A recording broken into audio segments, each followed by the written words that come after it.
Good morning, everyone, ladies and gentlemen. How's everybody this morning? Great. Thank you very much. A very warm welcome to Dell Technologies Forum 2018 Hong Kong with the theme, Make It Real this year. My name is Patricia, your MC for today. May I invite all of you to put your hands together and kickstart this morning. Thank you. To kick off today's event, I would like to first invite Mr. Danny Tam, Vice President, Hong Kong Sales and China Global Account Sales, Dell EMC, to give us the welcome address. Danny, please. Good morning, everybody. Good morning. Welcome to Dell Technology Forum. And this is the first time we ever organized in Hong Kong. Welcome, everybody. Before I get started, I would like to say some few words. I want to give a sincere thanks to all our customers and partners for their relentless support. Thank you very much. Thank you.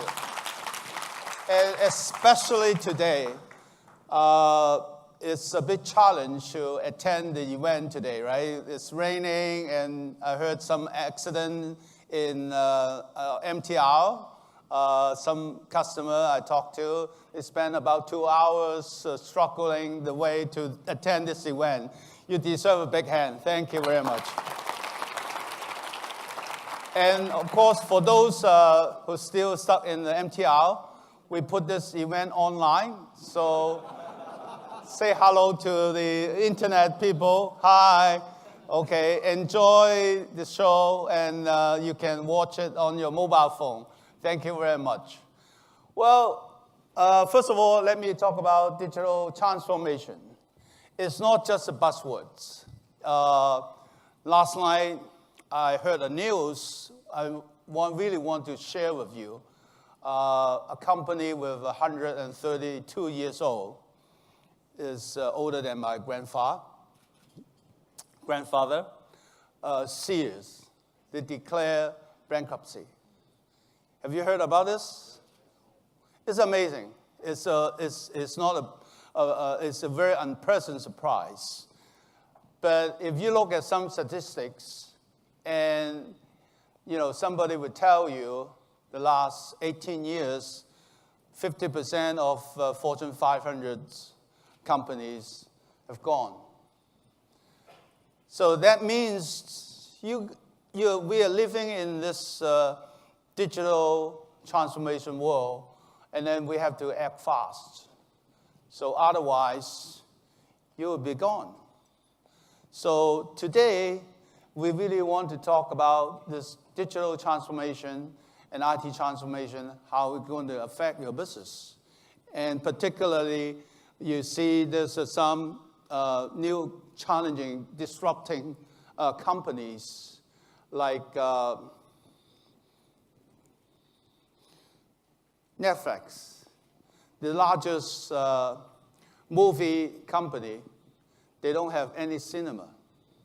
Uber, the largest taxi company, they don't own a car. Airbnb, the largest hotel chain, they never own a room. WeChat, Skype, one of the large phone company, they don't have any telephone network. Facebook, they don't print any books, right? And Society One, the fastest growing bank, they don't own any money. Well, this is incredible. And no wonder the former CEO of GE, Jeff Immey, once said, I want to be a software company. It's really, really a strange scenario for over 100 years old company, this industry company, and say, I want to be a software company. So everybody have to change in this environment. And this is very, very, very interesting moment now. We call it a fourth industry revolutions. This is incredibly that we have to think how to be fast. So usually we say, big fish eats small fish. Nowadays, we turn into fast fish eat slow fish, right? And you can wonder, Amazon.com, they can deploy one application within 11 seconds. Every 11 seconds, they deploy one new version of the software. So you're going to be very, very fast. And today, we put together a full agenda that Dell Technology want to share the journey of digital transformation with you and answer some of your questions you might have. Well, this is our agenda for the main 10. So we're going to have an executive keynote speaker, Mr.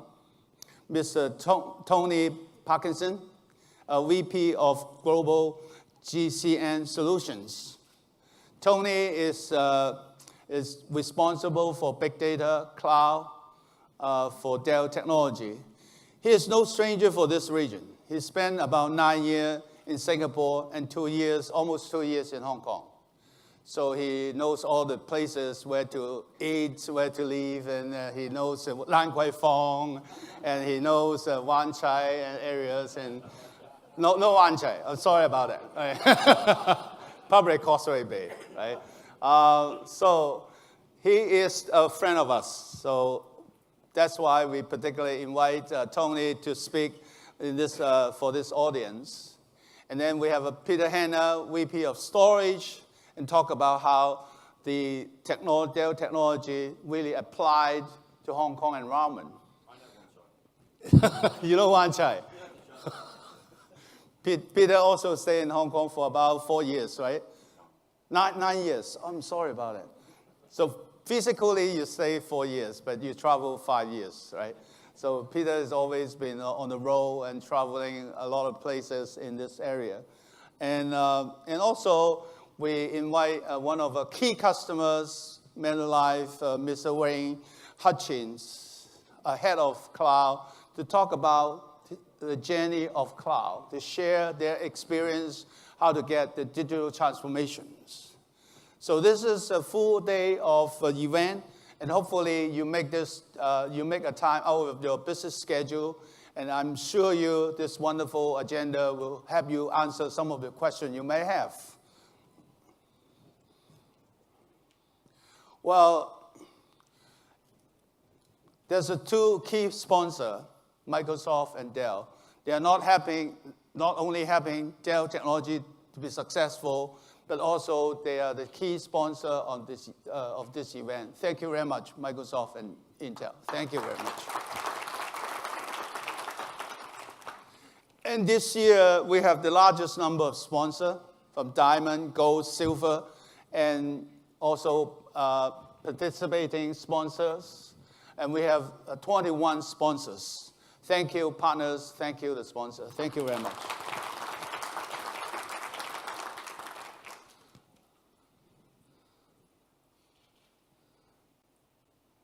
Well, let's get started. Let me welcome Tony on the stage.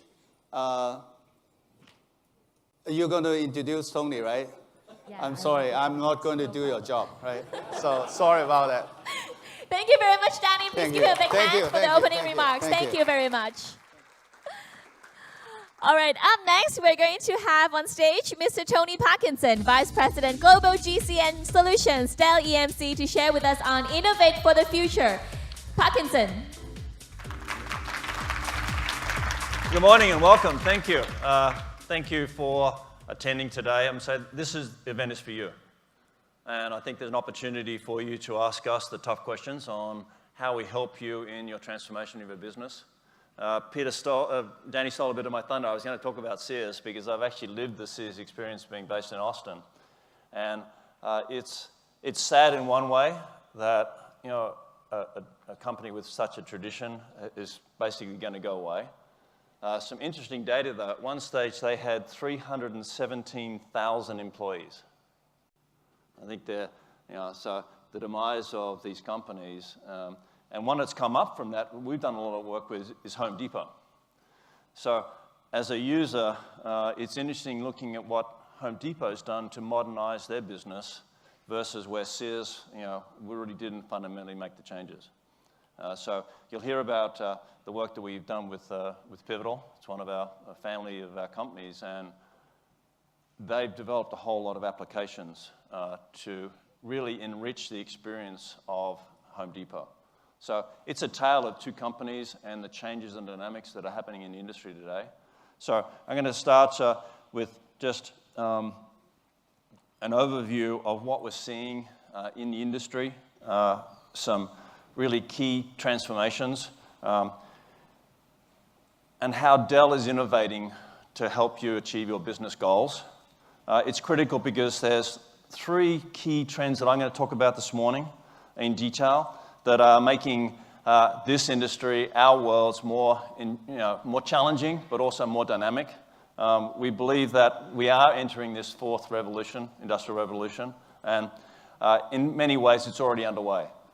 We're going to talk a bit about AI. AI is not new.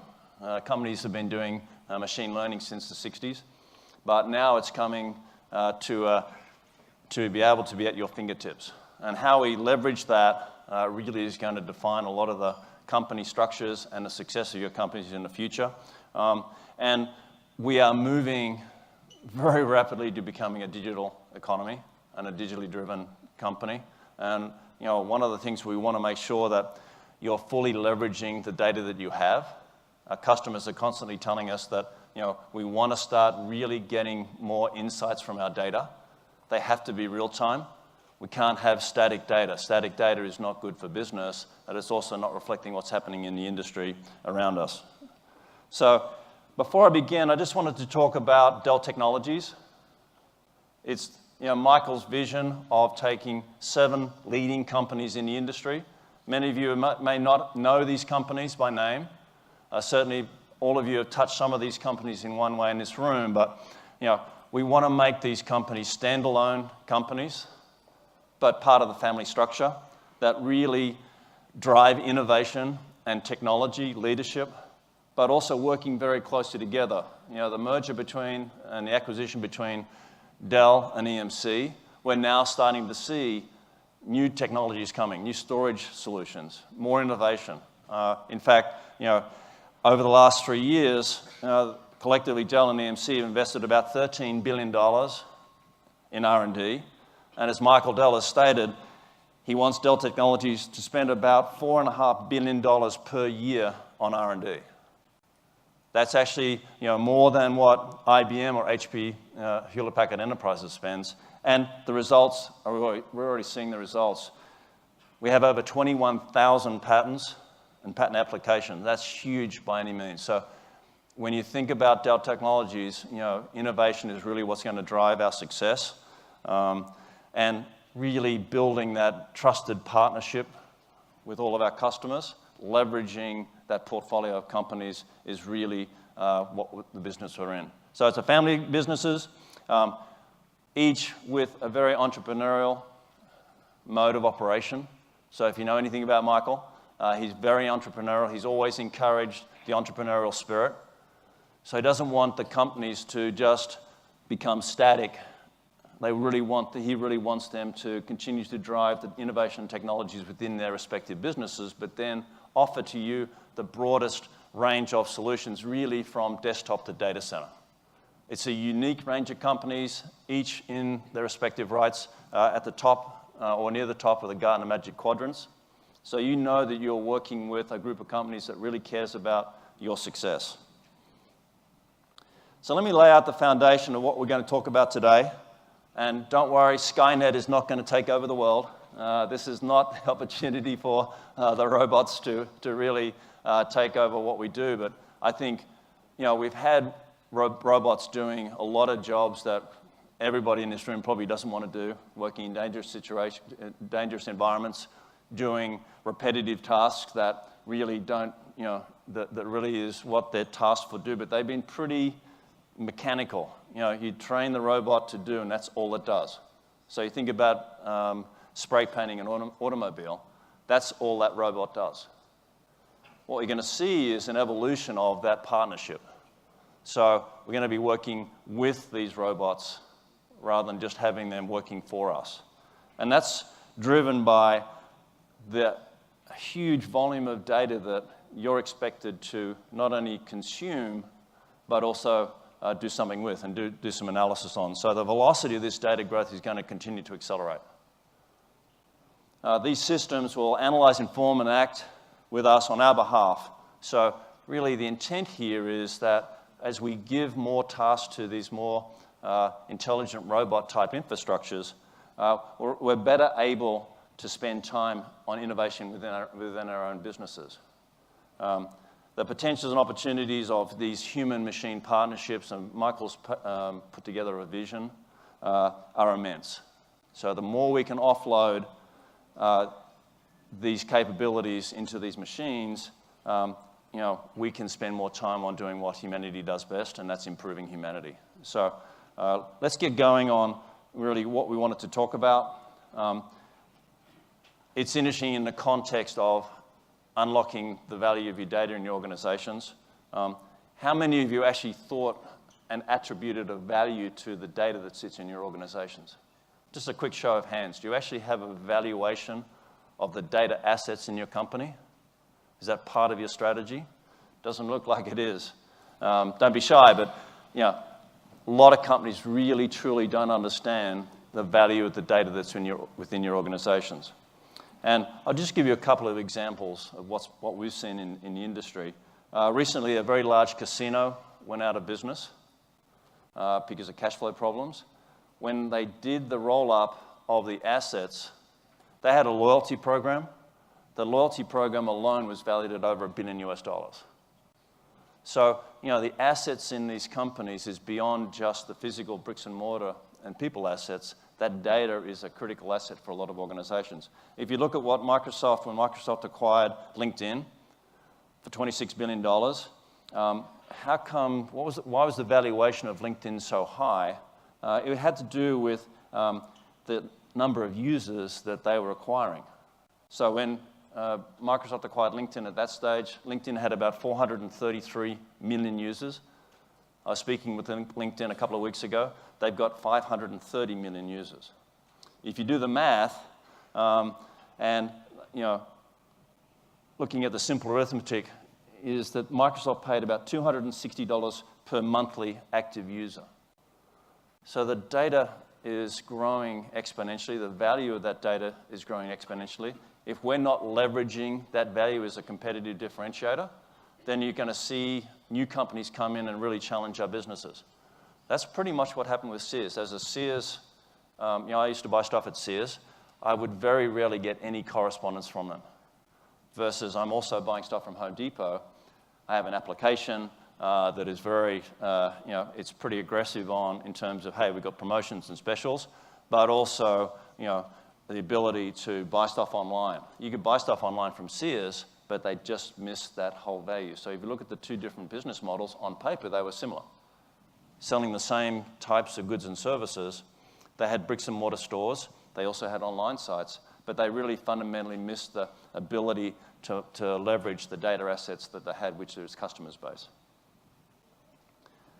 So we talk about how we start on this cycle, and we're going to talk about how we harness and derive value from that data.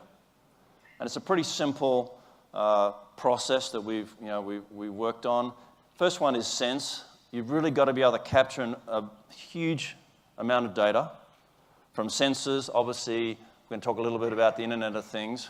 But that also, sensors has factory equipment. If you're in the manufacturing world, light bulbs, cars, people. I'm going to say, this watch is gathering a lot of data about my health, good, bad, or indifferent.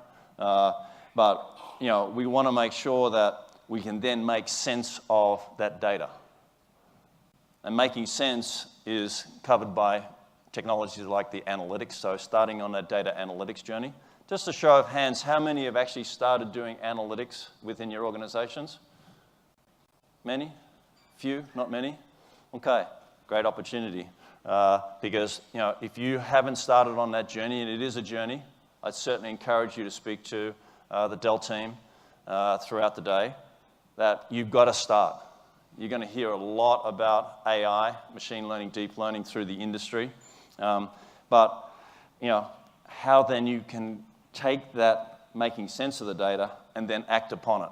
Because if you can't act upon the data, then you're really not going to get insights from that data. So you want to make sure that you're gleaning as much as you can from that information. So you want to be able to complete this loop. If you haven't started, then we certainly encourage you to start looking at how do I start this process of building out my whole data analytics journey. And critical to this also is the dynamics and changes in the security. So how we think about security, how we deploy security has to change because we're no longer constraining that data within the walls of the data center. Everybody in this room is carrying enormous amounts of data with their mobile devices, and that's a global construct as people travel more, as the boundaries and the walls continue to change. And we need to have a much more data-centric security approach to solving these problems. The other one is also, I think one of the biggest challenges that we will have and you will have as companies is the people change. If you look at the projects that typically fail, the reason why they fail is people and process. And certainly when it comes to the world of data analytics, a lot of the research and the customers we speak to, one of the fundamental challenges that they have is not defining what the results will be of the analytics project. If you don't have those well defined, then you won't be able to tell that your analytics are working. So our input into that process is keep it simple. Don't try to do 25 different data analytics projects. Just use one. One is a great starting point. So build the competency, build the culture as well. It's very much a cultural change within your organizations. We had a very large hospital in Austin a couple of months ago. They had a data analytics project. It was a $60 million project, and it didn't deliver anything, like zero. And we're asking them, so if you sit back and understand why that project failed, the feedback was it wasn't driven from the CEO down. It wasn't a real cultural change. We didn't get engagement and alignment from the lines of business. So if you don't have those fundamentals when you start your data analytics project, I think the chances of success are fairly small. So as you start to go into this journey, as you get more comfortable with this loop, then you'll start to get more and more success and be able to handle more and more projects as you build them out. But I can't emphasize enough the importance of the people change. And that doesn't matter whether you're starting on your data analytics project. It doesn't matter whether you're going to an HCI type infrastructure. When you're moving from different ways of doing your computing. We've done it this way for the last 30 years. If your teams can't embrace change, then that's going to be a challenge for you. So, really the people challenge continues to be one of the highest order challenges for our customers. So with that, let's dive in a little bit more to help customers sense, so capture that data, make sense of the data, and then act against it. We are really focusing on a key set of emerging and rapidly maturing technology trends. First of all, Internet of Things, or how we sense data. Secondly, artificial intelligence, how we make sense of the data. And then thirdly, immersive and collaborative computing on how we act on the data. So I'm going to spend some time covering these three core elements and tie them back into how you can use those. And then underlying that, what we need to do from an infrastructure perspective to be able to take advantage of these new technologies. Because a lot of technologies and a lot of infrastructure is simply not capable of being able to absorb, help you analyze this huge amount of data that's coming into your data centers. And increasingly, we're living in a software-defined world. So let's start with the information loop. The first step is how we increasingly be able to convert the physical world around us to data that can be analyzed to generate value. And if you're not generating value from any project you're doing in a company, then you need to reassess the whole process. So how will we sense the world around us, and that's really through a far wider proliferation of the Internet of Things. Remember, a thing can be a person with a heart monitor, could be a person with a new watch technology. I got the new Apple Watch. It's not an advertisement for Apple, but you set parameters in terms of if your heart rate drops below a certain level, it sets off an emergency tone. So hopefully mine won't go off this morning. But you're starting to see technologies, heart monitors, implants, a farm animal now. So we're starting to put biochip transponders in farm animals. An automobile that has a lot of built-in sensors. If you look at the sensors built in an automobile, very impressive. Porsche was saying that in one of their new models, it has 10 million lines of code in a vehicle. So the complexity, but the amount of data being generated by a lot of these new vehicles is incredible. But you've got to take that data and then transfer it over the internet and over your data backbone. So there is a lot of hype around IoT. It's not really a thing. It's a concept. You can't download IoT, all right? And you can't really buy IoT. We like to think about it as an ability to have a business value at the end, but it's made up a number of different elements. So the things are the factories, robots, home appliances. We're starting to see a lot more proliferation of those devices coming to our homes. The sensors within those devices, the connections, and certainly the connections will start to accelerate. If you think about the capabilities that 5G will bring as we move closer to the edge and the intelligence move closer to the edge, 5G will start to generate even more data for you to manage. The data itself, not only the types of data, but the size of the data, the complexity of the data is going to continue to expand. How do you capture that data from both a compute and storage infrastructure perspective, and then the types of analytics that you apply to that data? And this has to be all in the real purpose of generating true business value. So if you look at the architecture for IoT, it's really three areas. Edge, what we call the distributed core, and clearly the cloud is playing a very important role in that. Microsoft has announced that they're spending over $5 billion on their IoT initiative. So you're seeing the intelligent edge start to build out.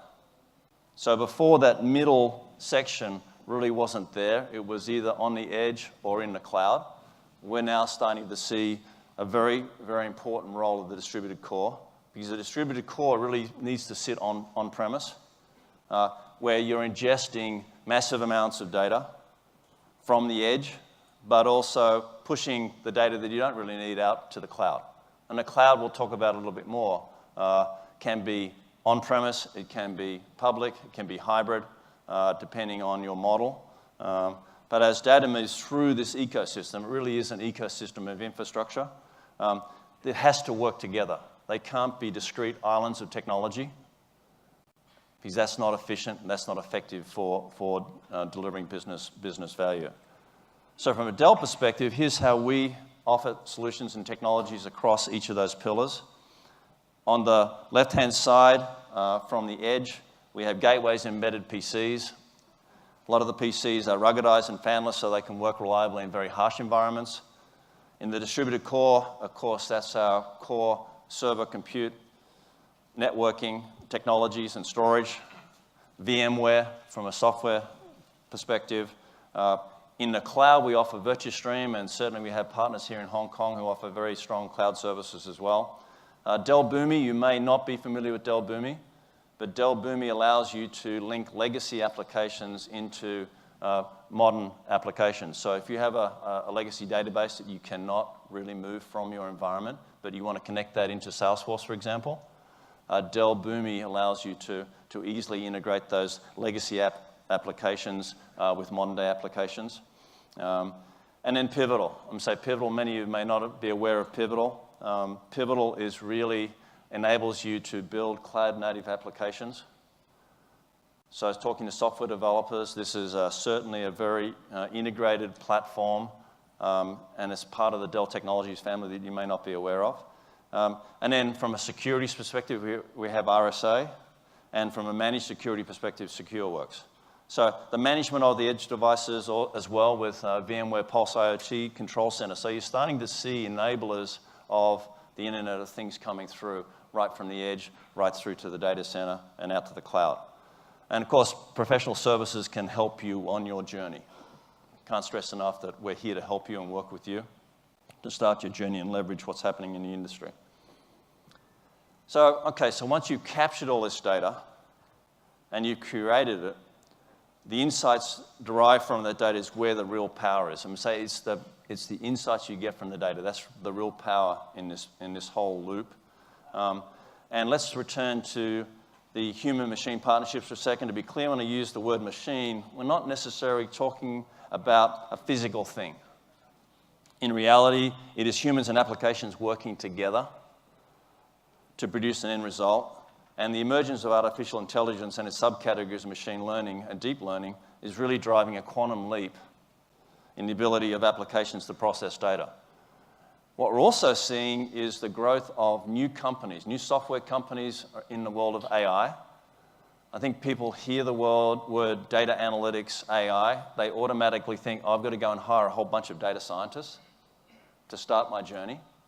We're starting to see a range of new software applications that allow you to start interrogating your data without the use of data scientists. If you get the opportunity, there's a startup called ThoughtSpot, which is a very innovative software platform, which does allow you to start that initial journey into machine learning without having to hire a data scientist. So we think about AI, let's apply 3 lenses to help unpack a little bit of the impact AI will have on IT overall. Certainly, if you look at it from a user experience, it's really the impact on our daily lives. And from a career perspective, a fantastic opportunity for the new generation of university graduates coming through. I'm fortunate enough for my daughter. My daughter's a data scientist. And she's fully immersed into this world of business analytics and predictive analytics. And if you've ever spoken to these data scientists and people like that, they think differently. So a lot of customers are saying, well, I can take my IT operations guy and he can help me start on my data analytics journey. Maybe. I think my input would be certainly go out to the universities and start looking at the type of technologies and the type of talent that you need in your organization to start that journey, because they do think differently. Certainly the people in this room, if you do get the opportunity to speak to somebody who is a data scientist and try to get in their head and understand what they think about, how they use the technologies, is a really important part of that whole journey. So from a career perspective and how that impacts our daily lives, certainly, digital assistants, over 50% of us will use some sort of a digital assistance when we talk to companies these days. We want to make sure that improving business decisions from a process perspective, it's clearly data analytics, it's software development. A lot of companies are now looking at, I'm used to buying off-the-shelf applications. Maybe I should start developing them in-house. So that's a big change in the strategy for a lot of companies, because they're finding that the off-the-shelf applications are not agile enough to meet their business needs. The beauty of developing cloud-native applications is you can literally roll out the application at 12 o'clock, and if the user feedback is not positive, you can roll it back to the previous software release at 5 minutes after 12. You cannot do that with monolithic software. With monolithic software, once you've rolled out the new version, there's no going back. So certainly that's the work we've done with Home Depot. Their application team now can literally roll out 5 or 6 software releases in a day if they need to, versus a new version of the software every 6 months or every 8 months. So it's really changing the dynamics of how applications and processes are driven. And you think about the use case models that we can only dream about across healthcare, business processes, factory automation. A lot of this makes it possible, and it's all the intention today is to get you thinking about what is possible leveraging the technologies available in the industry today.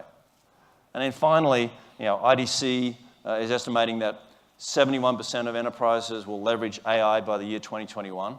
I think that to be true in this audience, we need to get going. We need to start that business process, start investigating how I can get into that journey, that AI journey. The fastest growing software segments will be AI, machine learning, and cognitive computing. We're working with a Canadian company, and they actually have 6 data scientists and 4 neural scientists on their staff. And when I talk to the CEO, the way they're driving that technology and architecture is really, truly innovative and really inspiring when you talk to those customers doing that. As we move through the infrastructure is going to play a fundamental role in enabling the AI architectures that you want to deploy. And the modern data center comes into play. And the future of work, how we work, how we interact with each other, is fundamentally changing.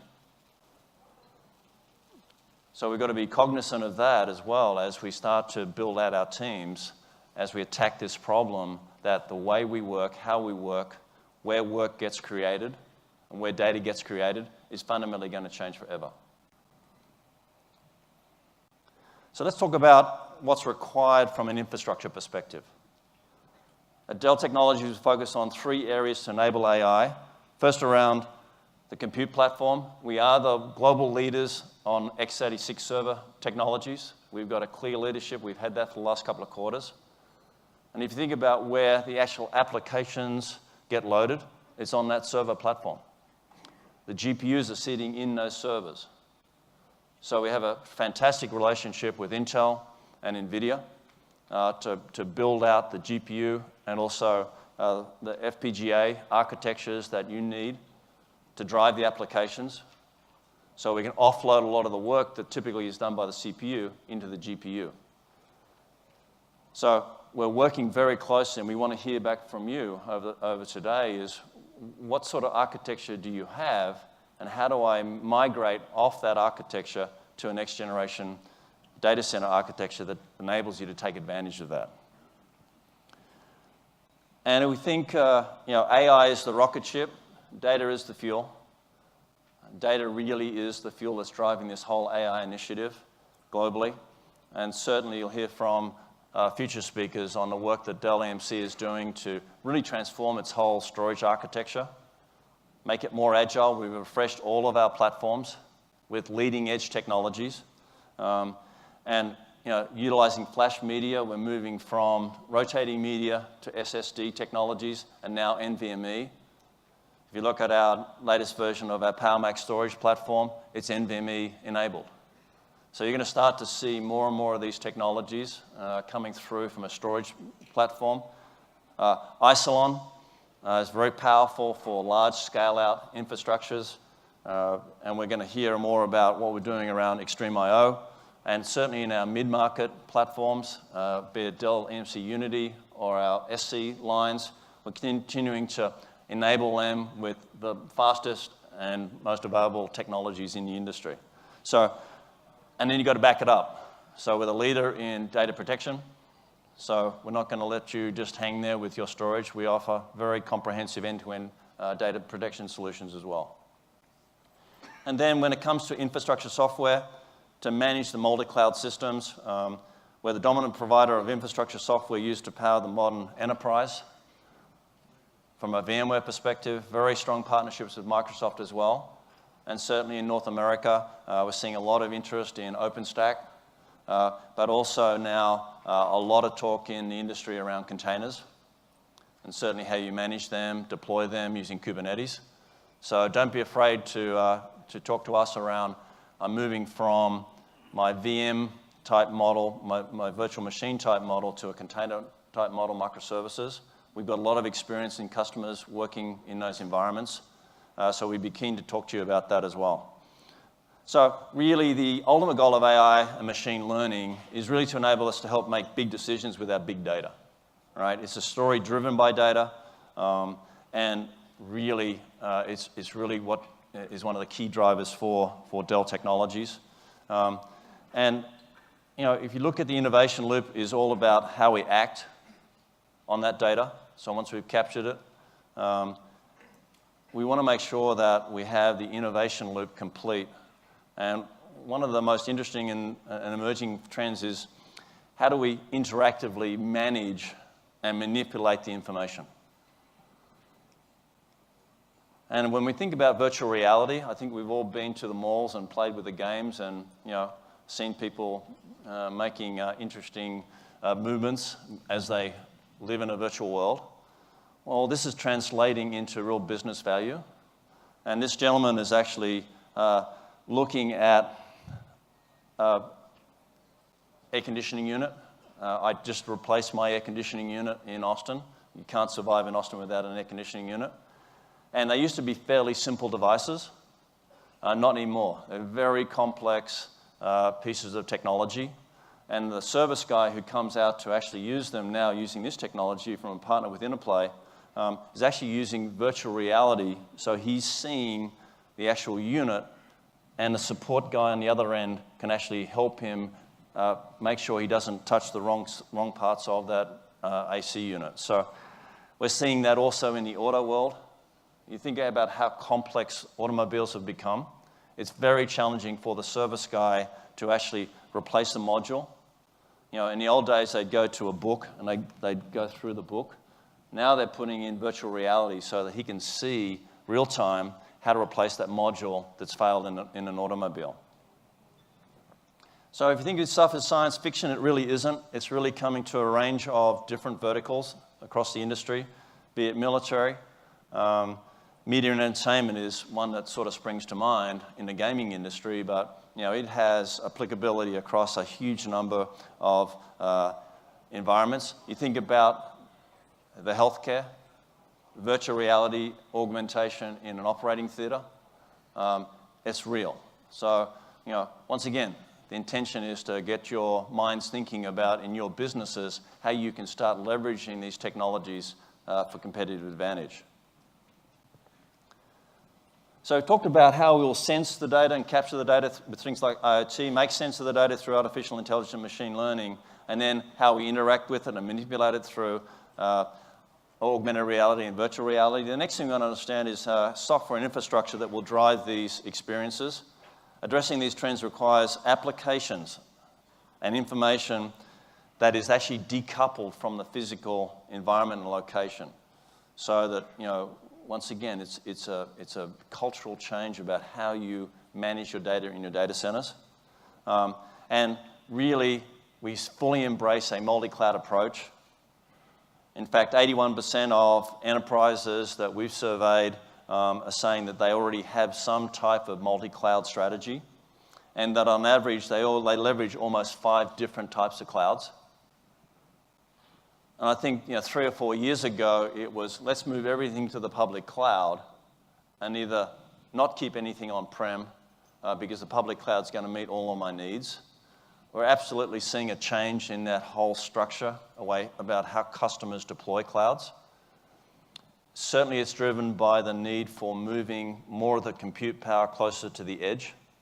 But also I think the value proposition around public clouds used to be, this is going to save me a lot of money. The reality is that we can show you that keeping a lot of your core applications, your high-performance applications online, on-premise is actually more cost-effective than leveraging a public cloud. So it's a hybrid world. So we're working very, very hard on making sure that you can manage both your on-prem instance, but also through different cloud providers, how do you manage that experience and build IT as a service? How do I build a service catalog? Nirvana, from what our customers are telling us, is that your end users don't know whether they're accessing the application either on-premise or in a public environment. That's transparent to them. But we're certainly seeing, you could say it's called repatriation. I wouldn't say it's repatriation from the public cloud. I think it's rebalancing. I think as customers look at the type of application needs that they're driving, that they're moving, relatively speaking, and continuing to invest on-premise. And the evidence of that is that the server business for Dell EMC has been growing very aggressively, up over 30% year-on-year growth on-premise in terms of compute and storage. So we're continuing to see that investment on-prem. On-prem is far from dead, contrary to what we heard 3 or 4 years ago. And I think that's been driven by a number of different factors. So, if you look at our multi-cloud strategy, it's got to be flexible, because at the top there is the types of devices that will generate the technologies and generate the data are changing. Most of the work is still done through laptops or desktop. The real creative content is still developed on laptops and desktops, certainly augmented by mobile devices like cell phones. But we're certainly seeing a resurgence in our client business as customers refresh to Windows 10, and certainly the types of devices, anytime, anywhere, watches, a whole range of different technologies from a device perspective. And we understand that as customers, you have to manage your traditional applications, but as well as starting to think about building cloud-native applications, because that will really give you the ultimate flexibility. Whether you're hosting SaaS or PaaS in public cloud or on your private environment, that's also a consideration. But the interaction between these public clouds and private clouds, working with the telco infrastructure, certainly 5G, as we start to build out the 5G architecture, is something that we need to look at, and how does that change the way you architect your data centers? Which really then brings us back to our innovation cycle, and how there's also a mindset needed on security perspective. So security mindset needs to change. This is kind of how we deployed security for our data centers. It was kind of protect the front gate. I think it needs to be a much more holistic approach to how we design and implement security in the modern data center. And certainly, as we look at, where we deploy, where the data is generated, you have to offer a very flexible approach to building out your data center security. And certainly, our strategy covers across a unified and managed business risk across your entire enterprise. It really needs to be pan-enterprise security mindset, not just securing an individual device. It needs to be adaptable, certainly. As the cybersecurity threats continue to change and morph, you have to have an adaptable security mindset. It's got to be resilient, clearly, because the threats are real. And then it's got to be trusted in terms of how we approach these parts of the security enablement. So it doesn't matter where, from a workforce perspective, with our secure laptops, we're developing a cyber recovery, building out cloud-native applications through Pivotal. Each of the family members within Dell Technologies has security front and center, and when designed either a hardware platform or a software asset. So let's return to our innovation cycle one last time. So once again, a lot going on from an IoT perspective. AI to immersive and collaborative computing built on a really modern multi-cloud infrastructure. So how do you accelerate incomes through business? So we want to make sure that you're thinking about, how do I accelerate my business results using these new technologies? The question is, do you have a vision? Do you have the strategy? Do you have the skills and capabilities and plan in place? And have you really assessed your resources to ensure that technology and processes are aligned for success? Once again, I can't stress enough people and process when you're thinking about these pieces. So, services. We have a full range of services. Our services team is here today to help you, be it installing, maintenance, education services to help you utilize those assets. And then you'll hear more about the 4 key technologies in terms of transformations. It's not just one part of transformation. There's digital transformation, there's IT transformation, workforce and security transformation. as we enter this fourth industrial revolution. They're the key transformations that each of you will have to go through. And then, of course, they're built on our infrastructure foundations for the data center, and we'll be covering that in more detail in the next discussion. So we're really excited about powering up the modern data center, helping you achieve that, because a lot of cases, your existing infrastructure will not be able to take you into the future. So the session tracks today are aligned to help you understand and enable these four transformation categories and infrastructure you do require to enable them. So I encourage you to find the sessions that are relevant to where you are on that journey. Be very proactive with our Dell team so that you can start really understanding when you go back, what do I need to do when I get back to the office to start thinking about the technologies I've just covered. So with that, thank you for your time this morning. It's a complex discussion. It's real, it's happening, all right? So I certainly encourage you to think about how you're using your existing infrastructure. Hope you enjoy your day here. Look forward to talking to many of you throughout the day, and I'll hand it back to the MC. Thank you. Thank you very much, Mr. Parkinson. Please be seated. Thank you. Thank you for sharing so much. And we've just learned from Tony that IT transformation is one of the very key focus that Dell DMC is assisting our customers as we enter the fourth industrial revolution. Now, moving on, we're happy to have Mr. Peter Hanna, Vice President, Storage and Specialties, Greater China, Dell EMC on stage to give us an update of the latest Dell EMC solution portfolio and power you up in the transformation journey. Applause to Mr. Hanna, please. Thank you. Joseon, everyone. Good morning. October is my favorite month in Hong Kong. It's cool, temperature comes down. It's my birthday, my wife's birthday, my son's birthday, my wedding anniversary. My parents come and visit. My mother-in-law goes back to Singapore. Oh, my wife's watching at home. I'm sorry, I didn't mean to say that. But it's a great month.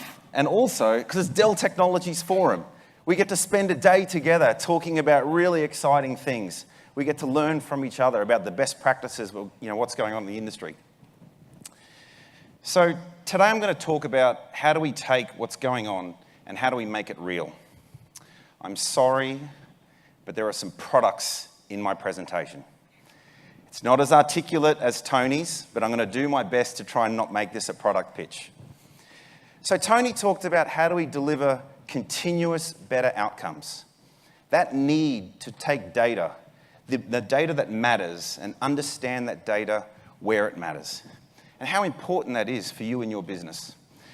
So when we look at the modern data center, the fundamental elements of a modern data center, all flash, software defined, scale out, cloud enabled, trusted, both reliable and secure, and built-in machine learning. We fundamentally believe that in everything that you do in your designs for a data center has to be built on these tenements. So when we break down a little bit further around the modern data center, so as we look at applications and all of the different applications that Tony talked about that are generating data, IDC is saying that by 2020, there'll be one application minimum in every organization that's going to need real-time data analytics. Real-time analysis of mission-critical data. On that, it's the fundamental application that runs your business. Now, historically, the bottleneck for that type of application or that use of data has been storage. The performance hasn't been there. We haven't been able to keep up with what the users are feeding in.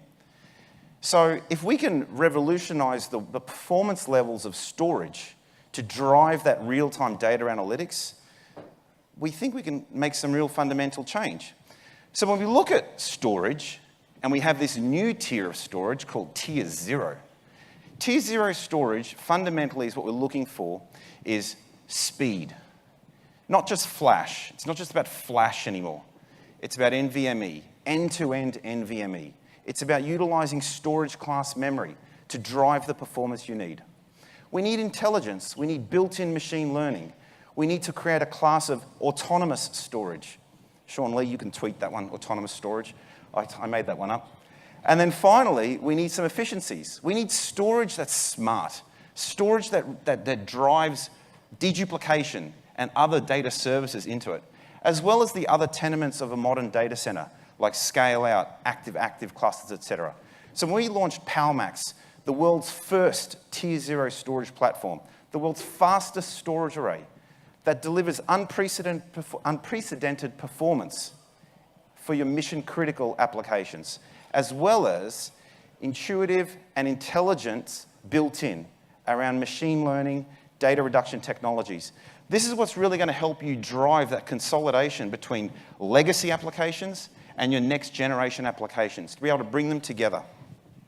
So as we look at that, and we think about, okay, the platforms that make up storage these days, you know, we've all seen the leap and the benefit of all flash. For those that know me, I'm obsessed with flash.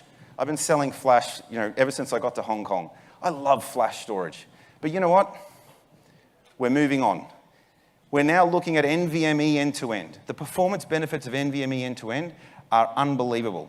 And in Q1 next year, so in early 2019, we're going to introduce storage class memory non-disruptively into our PowerMax platform.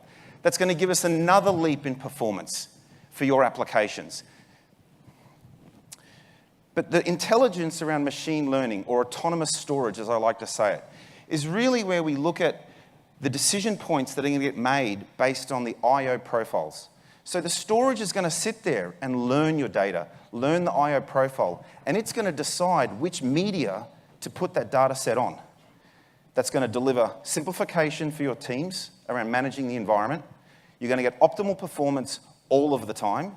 And guess what? You're going to drive cost out of the business because you only need the relevant tier 0 platform to suit the data profiles. So this machine learning, which Tony talked about, we're embedding in our storage platforms. It's going to make a real big difference. As well as we're trying to simplify the environment. I know there are many people in this audience from our financial services organization. I can see some old friends that I used to work with in the 4th row.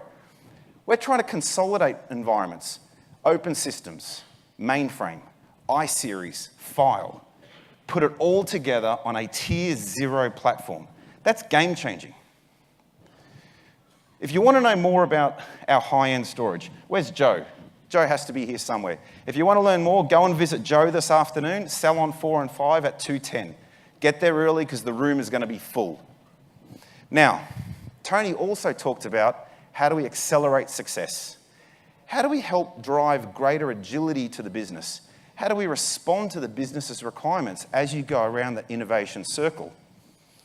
Well, we fundamentally believe the best way to do that is by consolidating your infrastructure, consolidating your compute, your network, your storage, and your hypervisor into a single platform. We call that hyperconverged technology. And if you're not across hyperconverged technology, you really should get to understand it. The benefits that it provides you around agility, it gives you public cloud-like experiences within your data center. It allows you to be scalable. Just grow as you need it. Add resources as you need it. You don't need to build this big monolith up front. You can scale into it. And it has to be simple. Software optimized operating system, manage everything as a single unit. This market is growing. And the demand for this area to allow you to better respond to your business is unquestioned. So when we look at HCI, ESG came out earlier this year and did a survey, and this is an amazing survey. For anyone that wants details on this, we can get you it. They really asked the fundamental question, does HCI make me more agile? Look at the number. 87% of people said HCI makes me and my team and my organization more agile. Have a look at the 25%.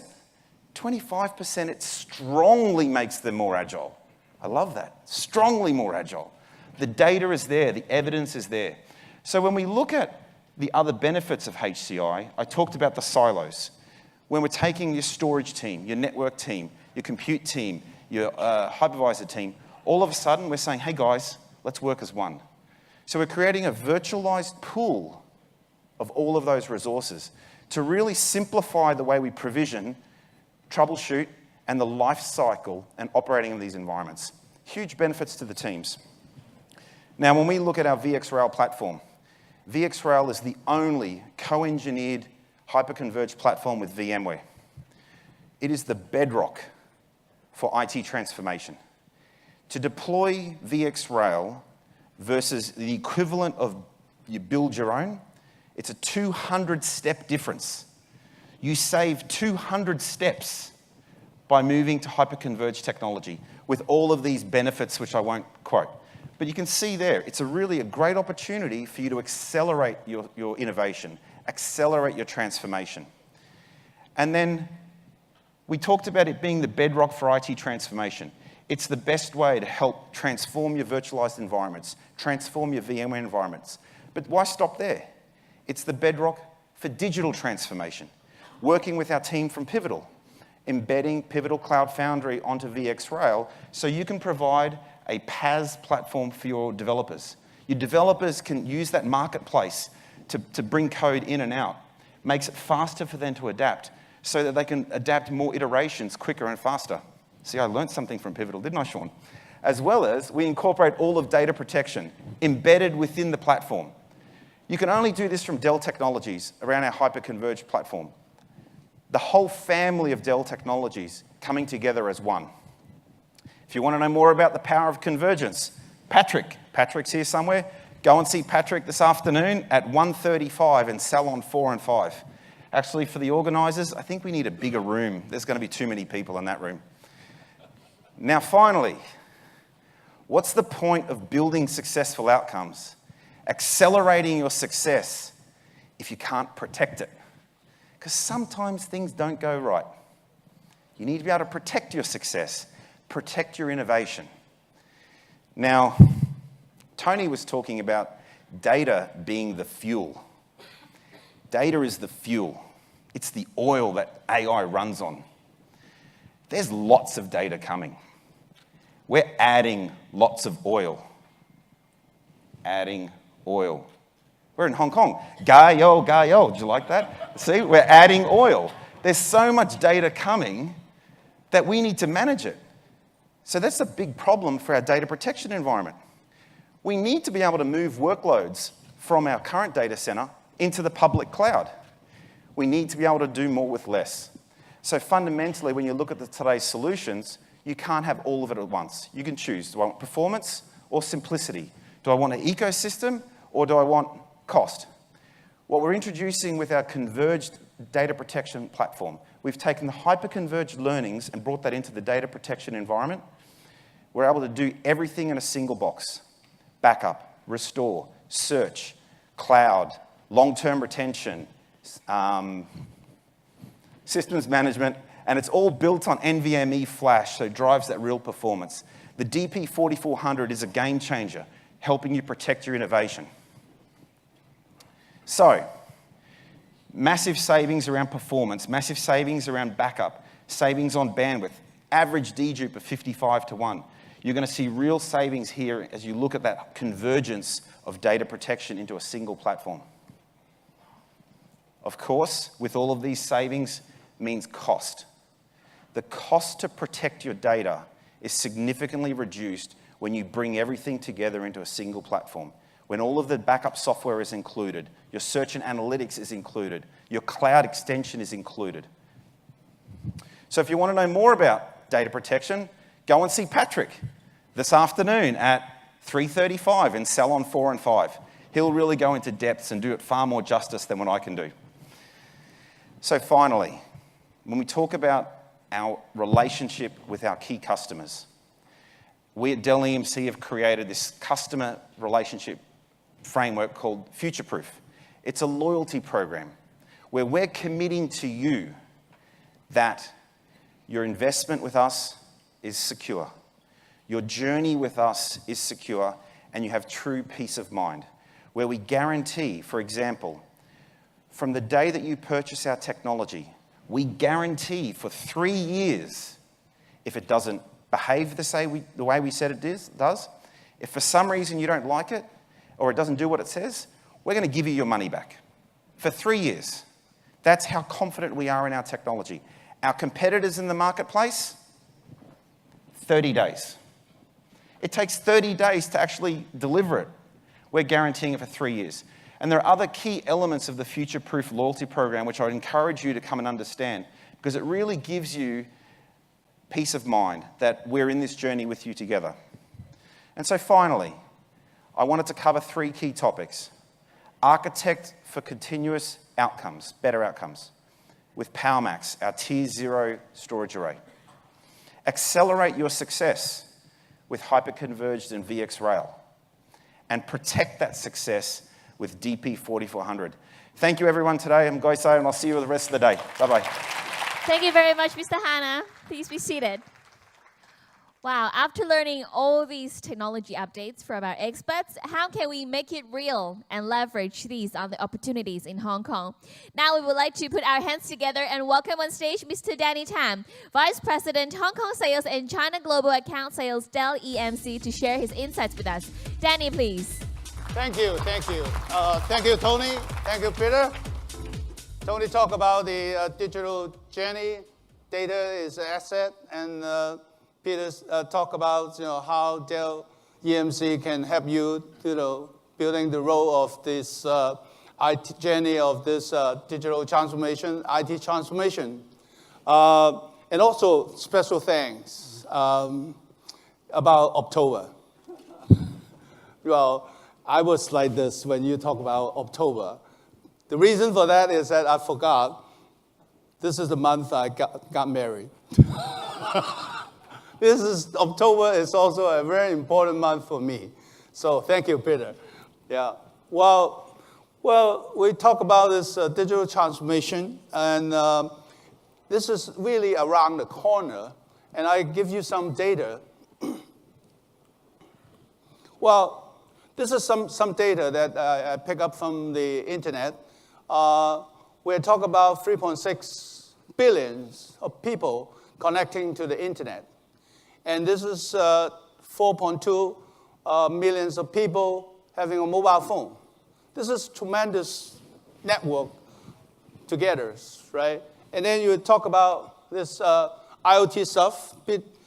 Tony talked about lots of IoT things.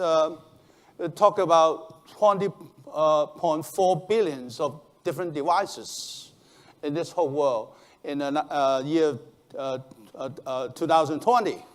That means, in average, the world population, every one of you have carried 3 IoT devices, right? This is tremendous opportunity for us. This is a tremendous environment change for you to facing customer, for you to do the business. And then you talk about the data. So in the year 2025, the world is going to generate 163 zettabytes of data. Just to give you some concept about 163 zettabytes is. If you taking 1 terabyte as 1 mile, just imagine how many times that you can travel between the Earth and the Moon. We're talking about 220,000 times.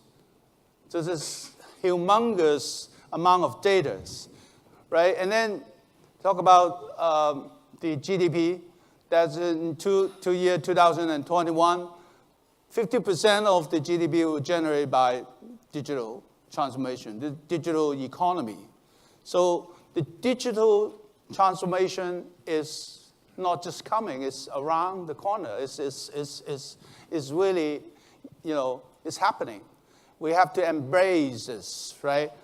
But to my personal opinion, the center of this digital transformation is in China. Believe it or not, in China, if you talk about the mobile payments, it's 50 times more than in the US. And this is 40% more patents than the US and 3 times of Japan. Well, if you look at the digital economy, it reached US 60 trillions and provides 400 million jobs in China in the year 2035. And in the year of 2030, China will be #1 of the world economy. That is tremendous. And we talk about One Belt, One Road. So the digital transformation is happening in China, okay? The center of the storm should be in China, right? This is tremendous opportunity. Well, when you relay this digital transformation in China, my personal opinion, it will in the Great Bay Area, okay? 1 year ago, Premier Li Keqiang, they announced the Great Bay Area concept. They combined Guangzhou, Hong Kong, and Macau into this big Bay Areas concept. It's talking about over 11 cities combining together. So if you look at the data, if you look at the Greater Bay Area in China, this is over 56,000 square kilomiles, and also we talk about 69.6 million people. Okay, if you look at the areas, it's 3.6 times over Tokyo areas, and we're talking 1.5 times in over Tokyo Bay Area, and 2.5 times in the New York Bay areas. It's almost 3 times over the San Francisco Bay areas. Okay, if you look at the GDP is $1.6 trillion. Okay, this Greater Bay Areas is, you talk about the GDP, talk about Spain. You talk about Australia. Sorry about that, Peter. Greater Bay Area is Australian GDP. Right? If you look at the millions of people, 69.6, it's like Italy. It's like French, right? And then you look at the areas, it's like Denmark, right? It's tremendous. And if you look at by year 2030, it's talking about $3.6 trillion. It's humongous opportunity for us, right? And again, the center of the Bay Area should be in Hong Kong. It should be happening in this area, right? If you look at the infrastructure building, if you look at transportation, the Gaotie, the XRL, the expressway, railway, is talking about 48 minutes from Hong Kong to Guangzhou. And you talk about building bridges, second bridges for Fumen, and this is connection of the whole big areas is happening.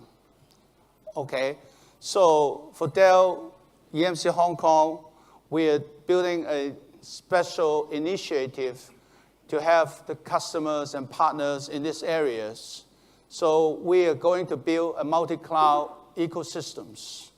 Okay, so we are going to announce something that will help you to build the journey of digital transformation in this Greater Bay Areas. Okay, please stay tuned. Okay. All right. Let me pass the floor back to MC. Okay, we're going to have some video. Please.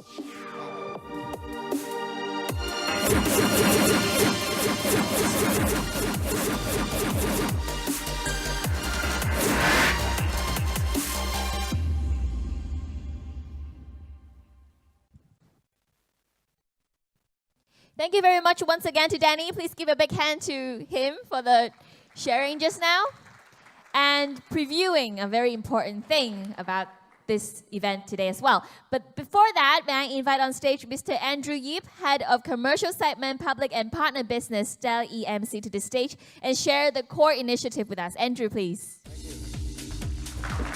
Good morning, ladies and gentlemen. October is good because October is the month that I joined Dell EMC, and also October is the month that I first met Danny. Okay, it's a new digital era to move on and change. Who's ready for the game? Who's going to game? We are so proud to introduce Cloud Open Resource Ecosystem, CORE, C-O-R-E. It's your single source for cloud solution journey to simplify your transformation journey. CORE Alliance is to provide local enterprise with the most comprehensive end-to-end multi-cloud and hybrid cloud solutions and services, helping them to transform the business and reap that new opportunity in today's Hong Kong. This alliance initiative brings together a rich ecosystem to support cloud-enabled infrastructure, cloud platforms, cloud technology services, and cloud data protection and integration.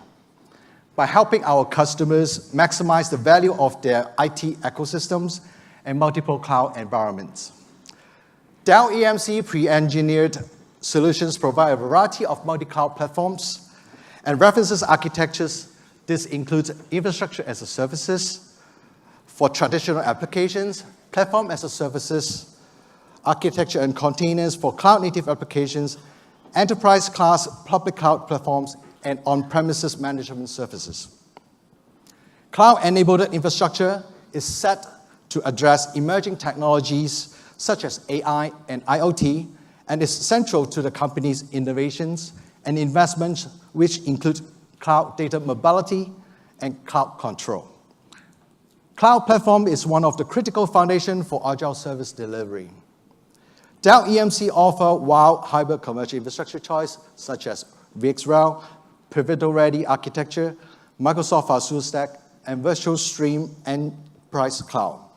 These platforms create IT certainty and deliver IT as a services with less risk and reduce time to value with pre-engined, standardized hybrid cloud infrastructure solutions.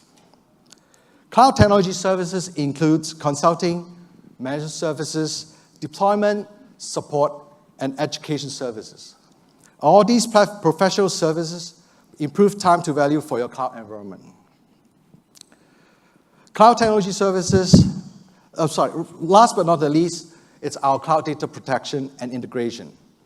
Dell EMC Data Protection Solution protects data residing on various cloud platforms such as VMware and Microsoft Azure, and deliver on your required service level for backup and recovery.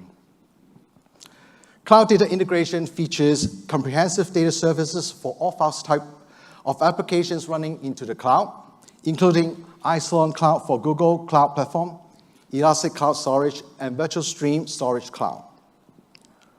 With all foundations of the ecosystem, Dell EMC built strong relationship with our global and local leading partners as core founding members, namely Atos, Boomi, Dimension Data, Masterson, Microsoft, Pivotal, Hong Kong T, and VMware.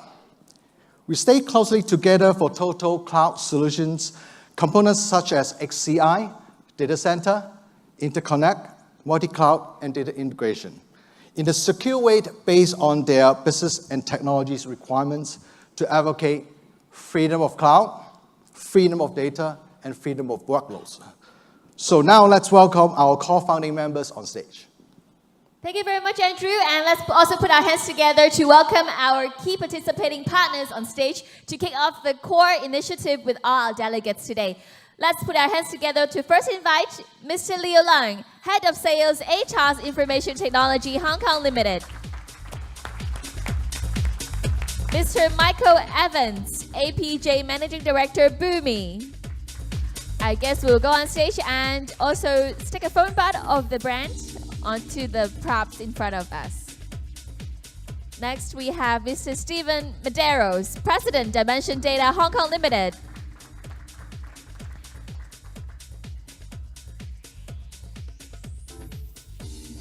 Thank you. Then we have Mr. Stanley Tang, AVP, Cloud Services, Bit and Solutions Consulting, HKT. We then have Mr. James Cho, Chief Strategy Officer, Masterson Technology Limited.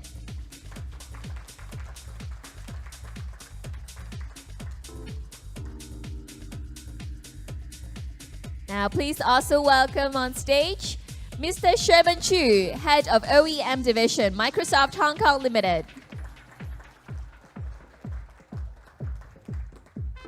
Welcome on stage. Then we have Mr. Dun Wee, APJ Lead Pivotal.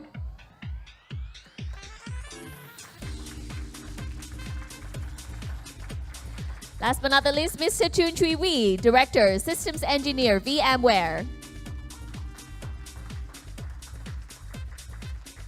And of course, on stage, we also have Mr. Danny Tam, Vice President, Hong Kong Sales and China Global Account Sales, Dell EMC. Please join with Andrew to the center of the stage. Yes, we have the positions for our guests. And please first smile for the camera before the kick-off. We'll first take a group photo and make sure you can look at the camera. And we'll first take a group photo from our official photographer. Please smile for the camera, big smile for the important moment. And later on my count to 3, we'll invite our guests to pull the bar together and launch the core membership. Let's count together. Ready? 3, 2, 1. Congratulations to the core. Let's join hand in hand in the cloud journey. Congratulations. And let's remain on stage for another group photo. Yeah, please have another group photo. Please remain on stage for another group photo. 我哋嚟多張合照㗎，係有請我哋台上嘅嘉賓。So gentlemen, please look at the camera and we'll have another group photo at this moment.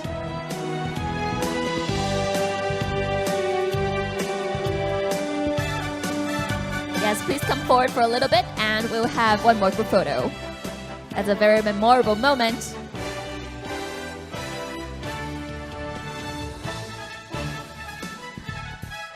All right, ladies and gentlemen, please give a big round of applause again to congratulate the core team. And thank you. And with all our executives, please be seated. Thank you very much.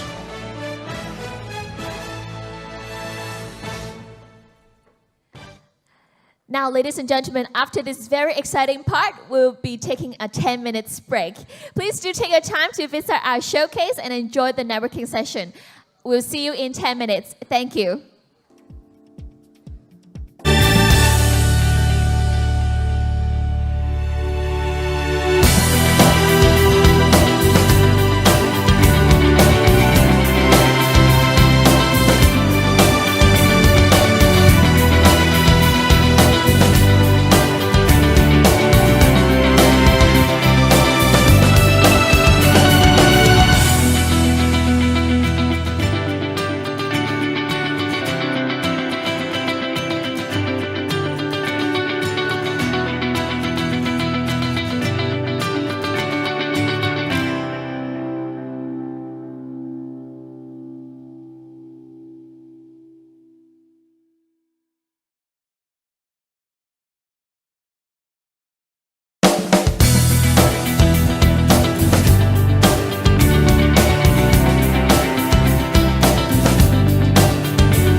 Hello everyone, welcome back. I hope you've enjoyed the networking session just now and all the showcases outside.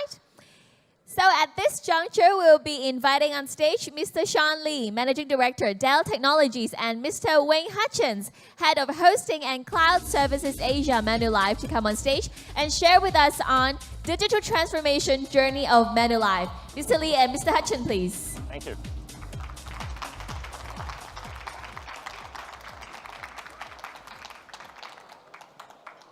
Just testing on the mic. Oh, the mic's working. Morning. Wayne, how are you? Very well, thank you. Welcome. Thank you for being on stage. Thank you for It's inviting actually me. quite a big chair for the two It of is. us. It's thinking I can lay down and go to sleep. Yeah, well, we could certainly do that. That would look more like a therapy session rather than a panel. I want everyone to give Wayne a warm welcome. Wayne is the head of hosting and cloud services at Manulife. And just show of hands, anyone has Manulife products in the audience? Yeah? Should be more hands. Who's wearing one of those bracelets? Anyone wearing the bracelets? Aaron, I know you are. Yeah? You know, I know, you know, we're talking to Manulife, and I just got the bracelet, but then, of course, I forgot to bring my bracelet today. So, We can sell you another one. Oh, I can wear it on both hands. Does that mean I'm going to be able to gain points twice as fast? You get twice as many points. Twice as many long points. as you move I twice like as that. fast. I like that. All right, so we've heard from various leaders within the organization, within Dell Technologies today. So we're going to shift gear a little bit and hear from a customer.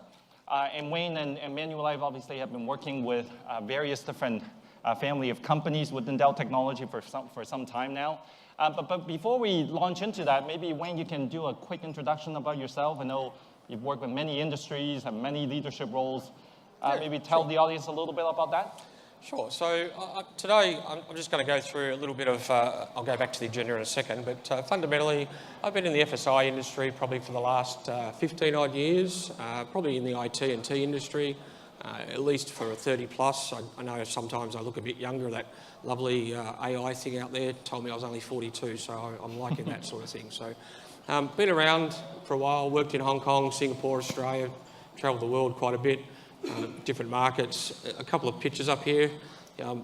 My mum's actually turning up to to Hong Kong today.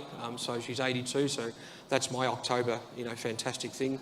So I was actually going to buy a plane to bring her across, but I couldn't do that. So instead, she's flying by herself. And I guess the other one I just want to sort of highlight is, Manulife is a really fantastic company.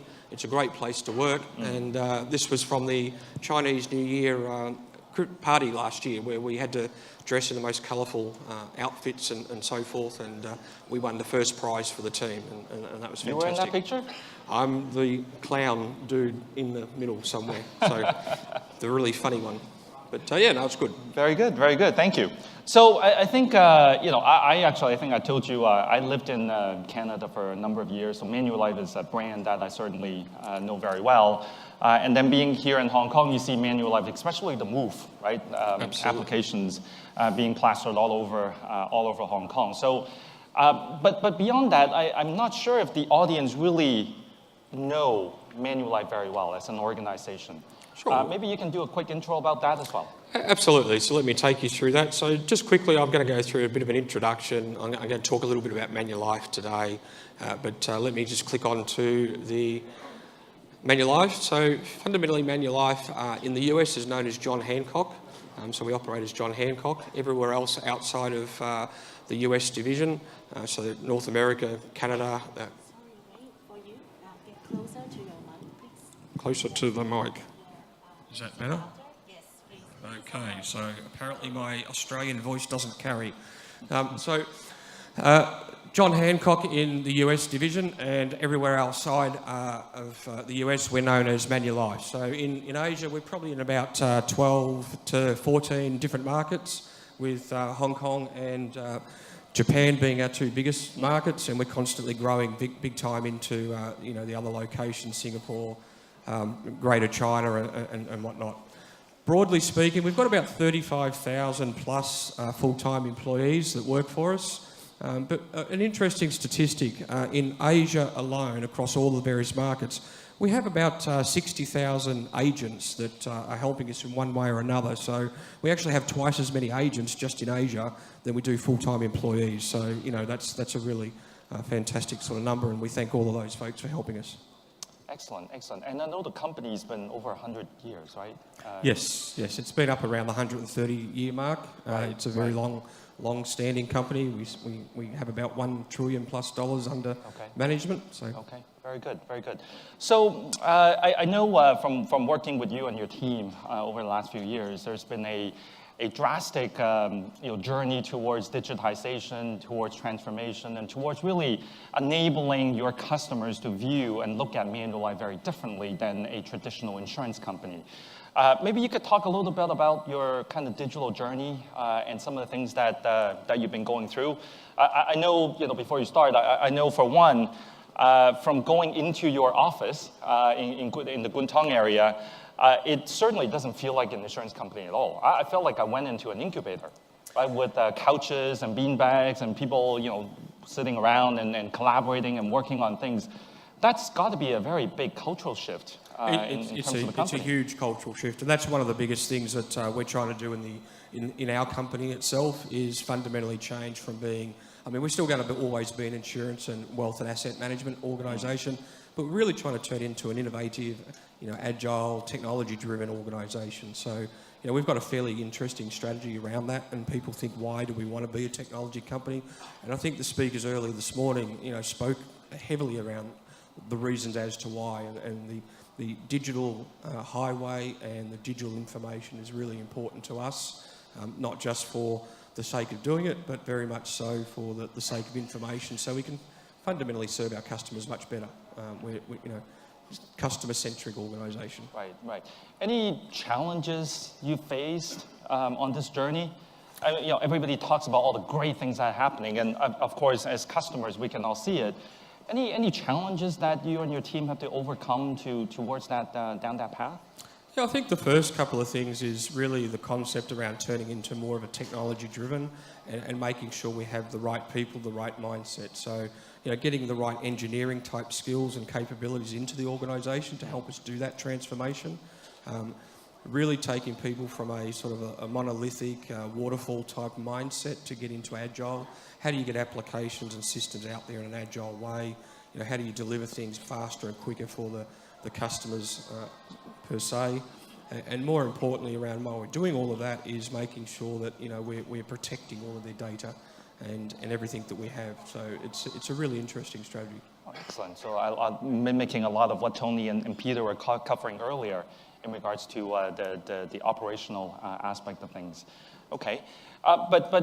So we talk about kind of the road towards digital. Obviously, a lot of that is underpinned by capabilities that you have, obviously within your own internal data center as well as the public cloud.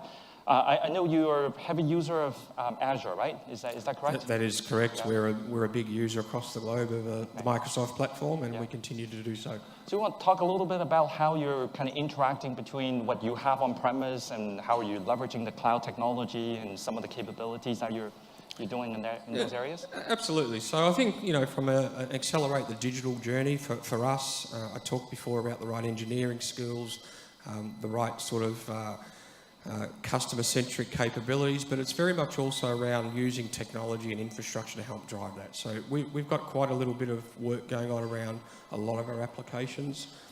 We're not sort of putting everything into the public or the cloud. We're doing stuff in the private cloud as well, and we're doing sort of the hybrid type model. So a lot of the things I'll sort of talk about today, a little bit around today, is really around some of those applications per se. We've mentioned Move before. We've got a few other type platforms, and if I just sort of flick on to the next slide, we'll sort of get onto a couple of those. So we talk around EPOS, for example. EPOS is our foundational platform for agents to use in conjunction with our clients and our customers to help them better understand their needs and take them out to understand what they need to do and how they can manage their portfolio from an insurance perspective, from a wealth and asset management point of view. So it's sort of the foundational type of platform. We then get sort of onto some other types of things that sort of go around that sort of layer of the foundational platform. So things like e-claims. So I think there's 40% today of claims that are made for the insurance industry within our organisation in Hong Kong alone. A couple of months ago or a few years ago, that was all very paper driven. So people would send a lot of paper in. You know, someone in the back office would go through that. A couple of weeks later or months later, you might get your payment or paid into your bank account. Today, we've digitised that, so clients can actually submit their claims electronically. It fundamentally does the processing, straight through processing, if you're familiar with the banking type terms, and very quickly the payments are put into your bank account. So roughly 40% of people in Hong Kong are actually now using the e-claims process for us. We get on to a couple of other interesting ones around sort of where we're moving. So, we've got things like WeChat. We're using that heavily up in mainland China, where people can buy and process their insurance policies online, so just via the wonderful platform of WeChat. And we're starting to expand that into things like facial recognition. And facial recognition will do all sorts of wonderful analytic capabilities around understanding people's views and how they then relate that to the various policies and their wealth needs and things like that. So it's a little bit like, can I tell if someone's a smoker just by doing facial recognition and the analytics around it, and then you can assign a policy accordingly and so forth. So a lot of really, really interesting stuff going on. Very, very interesting. I wanted to ask you a little bit about kind of the claims processing aspects. In talking to a lot of large enterprises, when they think about going digital, the first thing they think about is creating a mobile app, right? They think about creating that additional channel, digital channels, and give the perception that they're on that journey. But as you probably know very well, the back-end process needs to really be thought about as well, right? You can have a very fancy front end, but if the back end doesn't change, then it's still going to be the same kind of looping process. Absolutely. So this is again, where we now start to get into the underlying infrastructure of how we actually support the front-end application. So a lot of people talk about digital just being really snazzy, fancy, wonderful websites, but there's a lot more to the digital transformation journey than meets the eye. So you can have a fantastic website for a customer portal for people to use, but it's like we were talking earlier this morning around all of that straight-through processing, the Internet of Things. It's the edge, it's the compute power, it's the storage and everything else. So what we've done in our organisation, we've looked at our strategy, and this journey probably started, at least 3+ years ago, but it's really taken off in the last couple of years. And what we've done is gone all of our strategy around, first a cloud-first organisation, number one, and to do that, we've looked at sort of our on-premise environment and we've looked at the cloud environment. So, the slide here sort of talks around our on-premise environment. We're rationalising that across the Asia region, but we're also making sure we continue to use the Microsoft platform. And so we're sort of ending up in that hybrid sort of cloud type model, and we're leveraging a lot of the underlying technologies in the on-prem environment that we sort of mentioned and talked about this morning. So. Very good. Very important for infrastructure. I noticed some of the capabilities and technologies that you're using here are indeed from Dell Technologies. You want to talk a little bit about your experience so far working with the team? Absolutely. I'm not here to sell Dell or EMC by any means, but we are actually heavily working with the organisations in a number of different areas: the Dell, the EMC, the Pivotal platforms, the RSA side of things. So. It's sort of an architecture that we've got, and I'm not going to go into a lot of the detail, but the diagram sort of behind sort of talks around this. We've actually already built and delivered this into our Indonesia business, and that was primarily driven around regulatory reasons. We had to move data centres back on into country, so we built it fundamentally on the VX blocks side of things, using data domain, the Extreme IO platforms. We've obviously got some AIX environments there.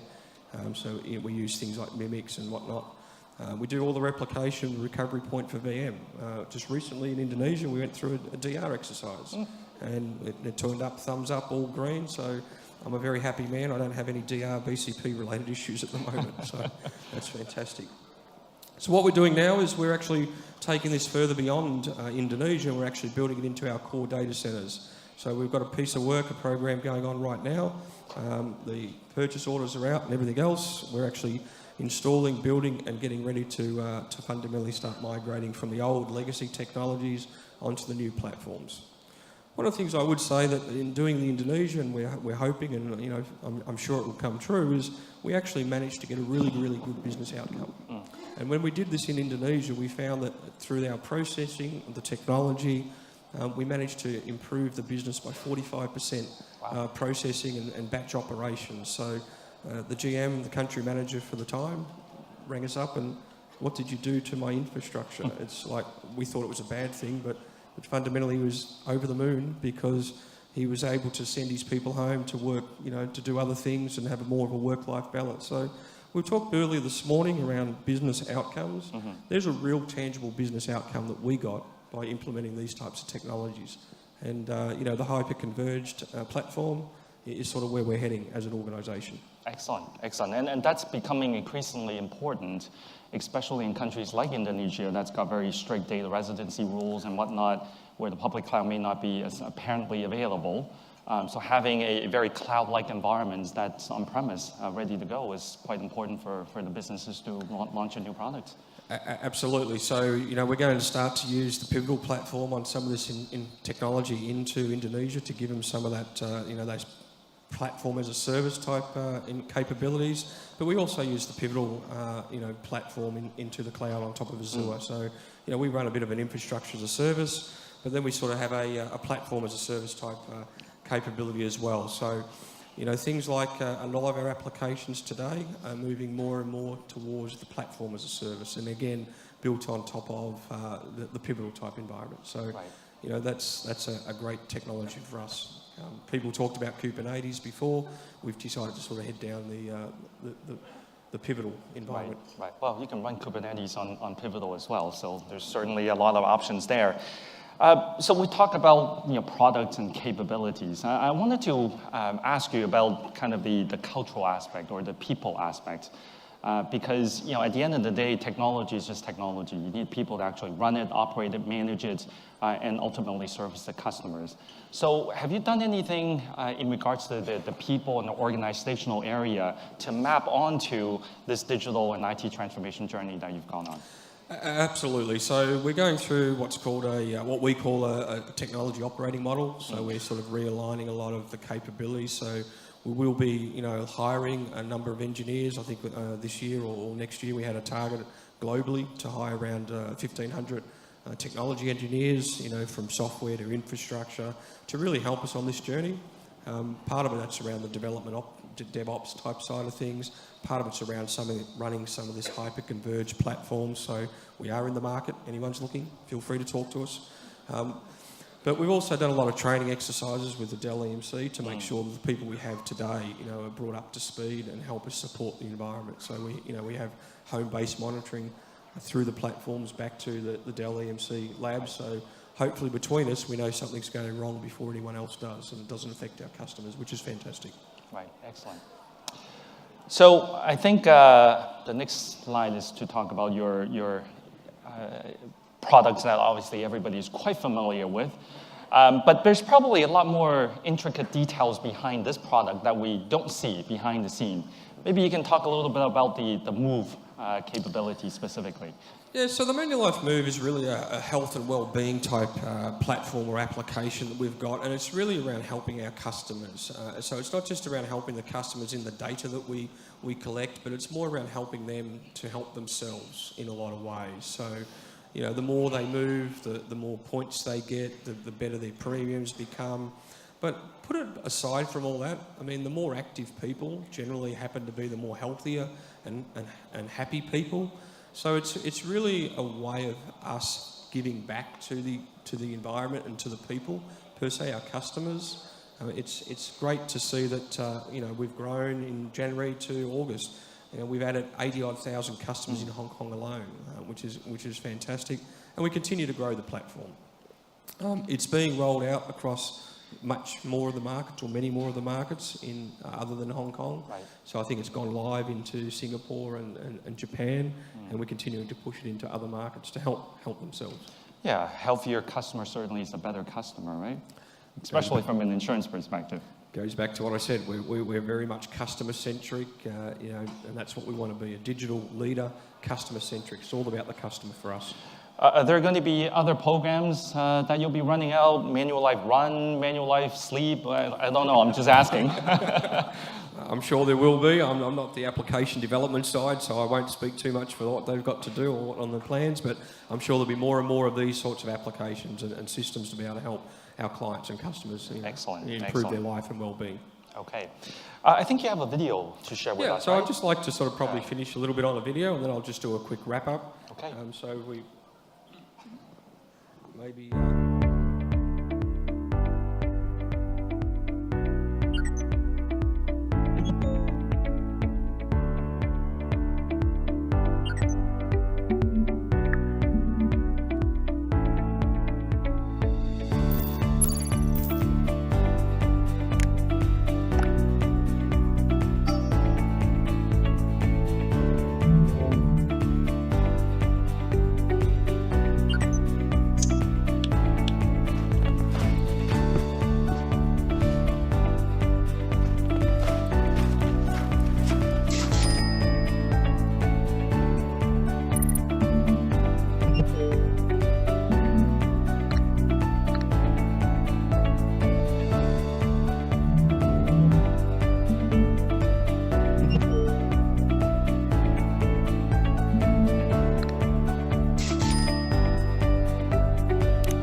You know what I love most about that video?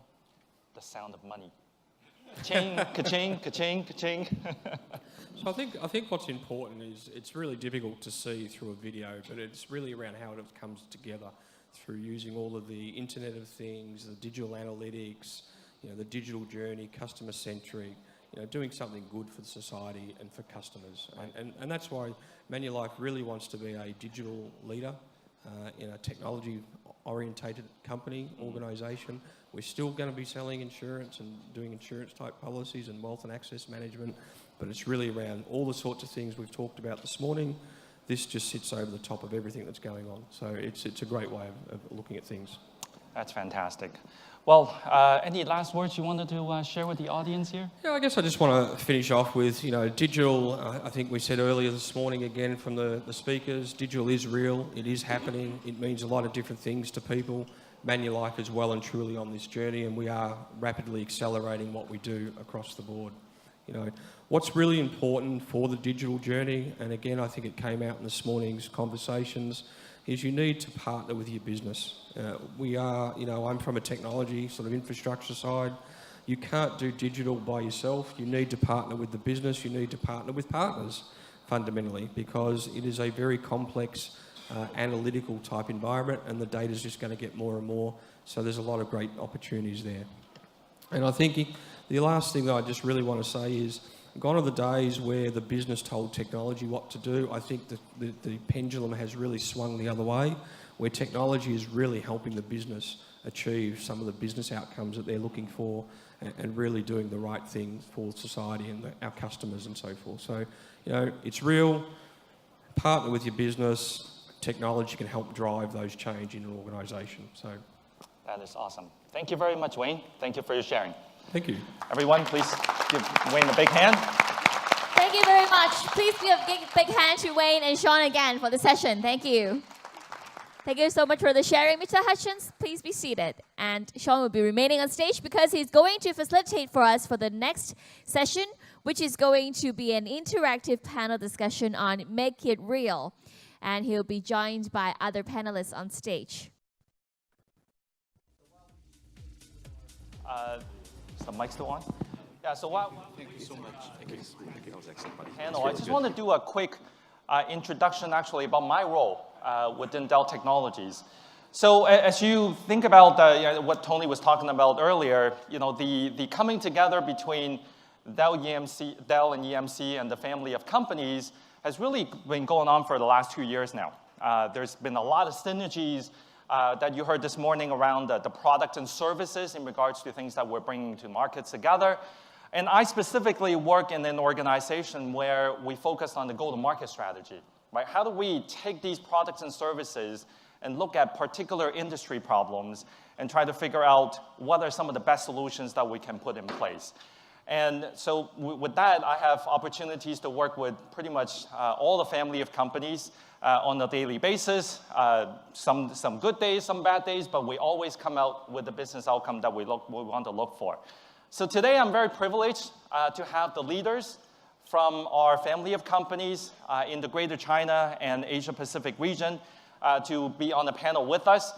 We're going to share with you some of the things that we're doing together in the Hong Kong and Macau markets, and perhaps there'll be something that you can see in terms of which areas that you can work with us as well. So may I invite our panelists on stage? Yes, of course. Our panelists coming on stage and join Jean would be, first of all, Mr. Chun Chui Wee, Director, Systems Engineering, VMware Hong Kong. Let's put your hands together and welcome our guest on stage.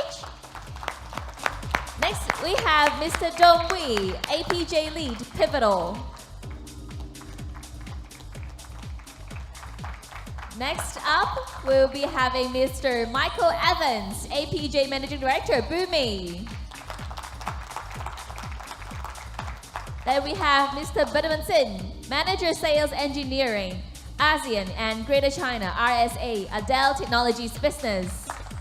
Final but not the least, Mr. Danny Tam, Vice President, Hong Kong Sales and China Global Account Sales, Dell EMC. Let's welcome them on stage again, and I'll pass the time to Sean. Thank you, thank you. So we just heard from a customer that actually have worked with many of you in the respective businesses.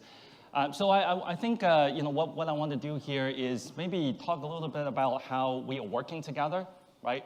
I think you know, from a product and services perspective, everybody understand kind of, you know, which area you guys all cover. But I want to really focus on how we work together, right? We're 7 different companies. Very different DNA, very different cultural backgrounds and capabilities. And it's certainly not easy, right, to go through that journey. But we've been doing it for 2 years, and here in Hong Kong as well. So maybe I'll start with Danny first. You know, the coming together with Dell and EMC, you know, both very large brands here in Hong Kong, very significant presence.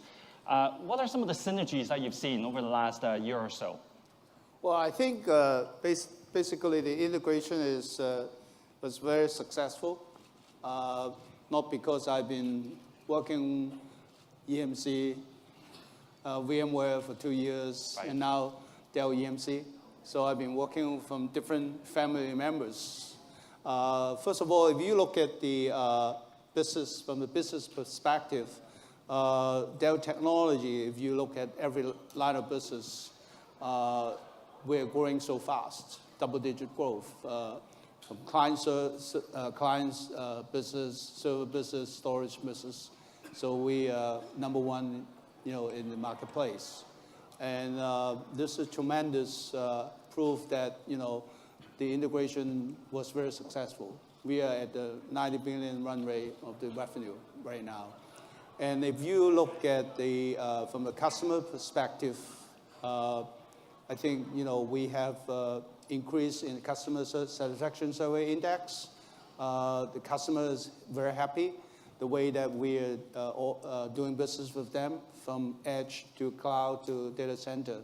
I think we have a complete family of products to help the customer to walk on the digital journey. I think this is very important. I think Dell Technologies is the only company in this whole world that offer this kind of end-to-end solutions. If you look at the employees' perspective, after the integrations, we're happy to report every one of you that we are having a very low attrition rate. We are acting more people in this region. So far we're acting 200 people in the Greater China regions. And also we see the old EMC and Dell EMC people coming back to work for us. It's really proud. I know, of we're seeing always us. running out of room in the office now. Yeah, There's absolutely, no place absolutely, to sit. Absolutely. And so, from partners' standpoint, I think last year we have like 40 billion of US dollar, coming from the partners world. So 40 billion is a very, very, very large number of market that we're talking about. And so this is a very exciting moment for Dell Technology. I think, I think under the leadership of Michael Dell, the concept of family, we are all family members, and we are all friends, and working very closely together with one single-minded, help the customer and partner to go through the digital journey. So this is fantastic. Excellent. So it sounds like the synergy is really there. Yeah. So maybe obviously your business represent more the core infrastructure, right, between Dell and EMC. Yeah. And if we look out kind of up a layer, right, then we talk about the virtualization, the cloud management aspect. And obviously EMC and Dell and VMware have been partners for a very long time. I mean, I've been with the company 14 years, so I've seen all these acquisitions happen here and there, in the US and also in elsewhere in the world. Toon, maybe over to you, talk a little bit about the projects that you've been working on, you're personally involved in, I know, in the Hong Kong, Macau area, and some of the great highlights you can share with the team. Sure. So I think in Hong Kong and Macau, because myself personally cover Hong Kong and Macau, and the team here is relatively small to some extent, but so we know each other really well. So there are a few, in fact, the partnership actually makes a lot of sense, and we have seen successes in various verticals. So especially in the gaming industry, where we have common projects and working as a team to help customers along the digital transformation journey, as well as financial services. To a certain extent, I think in the earlier days, a lot of projects are primarily very specific to data center, as in modernizing the data center. Right. And I think later on, there are customers who actually come to us, and then we work as a team to actually provide solutions with regards to a hybrid cloud strategy. And more recently, there are a lot of discussions about application modernization. And in fact, one of the recent wins with our good partner here, Pivotal, we actually help a jewelry company to actually transform. And the way company. Exactly. Wow. To actually, the way they actually engage their customers and conduct business online. Right. So we actually leverage on the strength of each of our companies on the data center infrastructure, all the way to applications, and really help the customers along the digital transformation journey. And really, that's where we built, make full use of our strength, regardless whether it's an application side or the data center side, and actually serve our customers well. Right. So you're really the glue that brings together the core infrastructure, the applications, and all the management aspect in between. Exactly. Yeah, just want to add one more point. It's very exciting. Last 2 weeks, and we have 2 wins. Together with Pivotal, VMware, and Dell EMC, the market opportunity is tremendous. Yeah.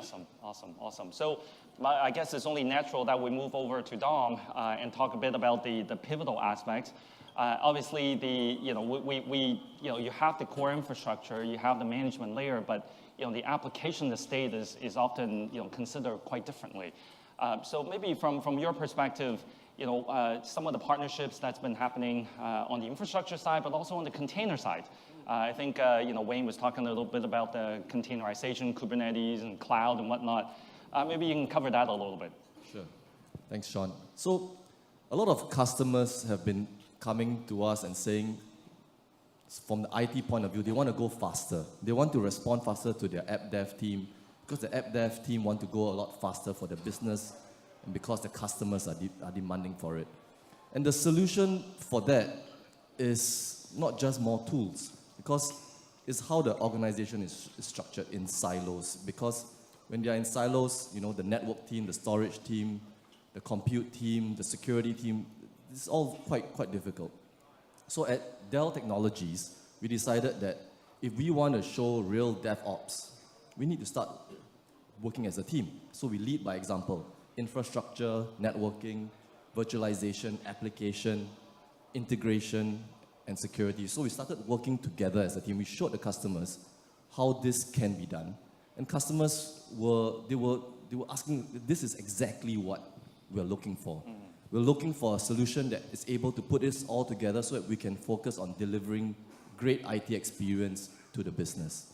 And that's where Dell Technologies, just in a short few months, we have great success with our customers. Excellent, excellent. I think Peter... On to that. Yeah. So not only that, in fact, we actually take our partnership to the next level. Right. In fact, at the recent Concorde VMworld, we actually announced a project dimension, which is basically SDDC at the edge. Right. So stay tuned, and we'll have more information to share during the next month's vForum, same venue, on the 23rd of November. Excellent, excellent. A little bit of a promotional message is always welcome, always welcome. Okay, so we talk about kind of the infrastructure, right? So let's continue to move up the layer. We talk about management, we talk about application. But one thing that is quite interesting is if you think about application, it's never always new applications, right? There's always lots of legacy applications, legacy systems that all need to be created and connected together. And really, that's the power of what Boomi brings to the table. And that's, quite frankly, to be honest with you, before the merger, I never heard of Boomi, right? And then when I started looking into Boomi, I'm like, wow, this is really interesting technology. And more interesting, though, that it came from a Dell, like an infrastructure company, as part of the portfolio. So maybe you can cover and help the audience understand a bit, how your portfolio work. And then more importantly, how does it work within the collective that we have here? Yeah, thanks. Look, Boomi is unquestionably the world's worst kept secret. But I think it's very, very strategic for Dell Technologies to actually recognise that digital transformation and true transformation really doesn't stop at the infrastructure layer. It goes into the next breed of applications that are being built within businesses and an ever-increasing number of applications that might be part of your landscape and part of your environment. Things that you're drawing from the cloud, legacy on-premise applications that you have, devices you're trying to participate in parts of the products and services that you're delivering to market. So Dell Boomi really provides a multi-purpose platform that helps really build those next level enriched data services that are powering those processes and those applications. So we provide, I guess, a cloud software solution that helps organisations connect not only its applications that might be sitting in their own on-premise data centre, but connect to best-of-breed applications in the cloud, Salesforce, NetSuite, etc., etc. We help you connect with IoT gateways. We help connect people all in the same environment. We help you expose those as enriched data services like APIs, manage them. We help you synchronise those applications so that you can manage and govern data as it passes across that new landscape, and we can also help people intervene in those processes through workflow and approval workflows, etc. We all do that in a single platform. So for those that don't know us, we have about 8,000 customers around the world. We're taking on about 3 new customers a day at the moment. Wow. And we're increasingly working really cohesively with the other people in the Dell Technologies family to deliver end-to-end solutions for our customers.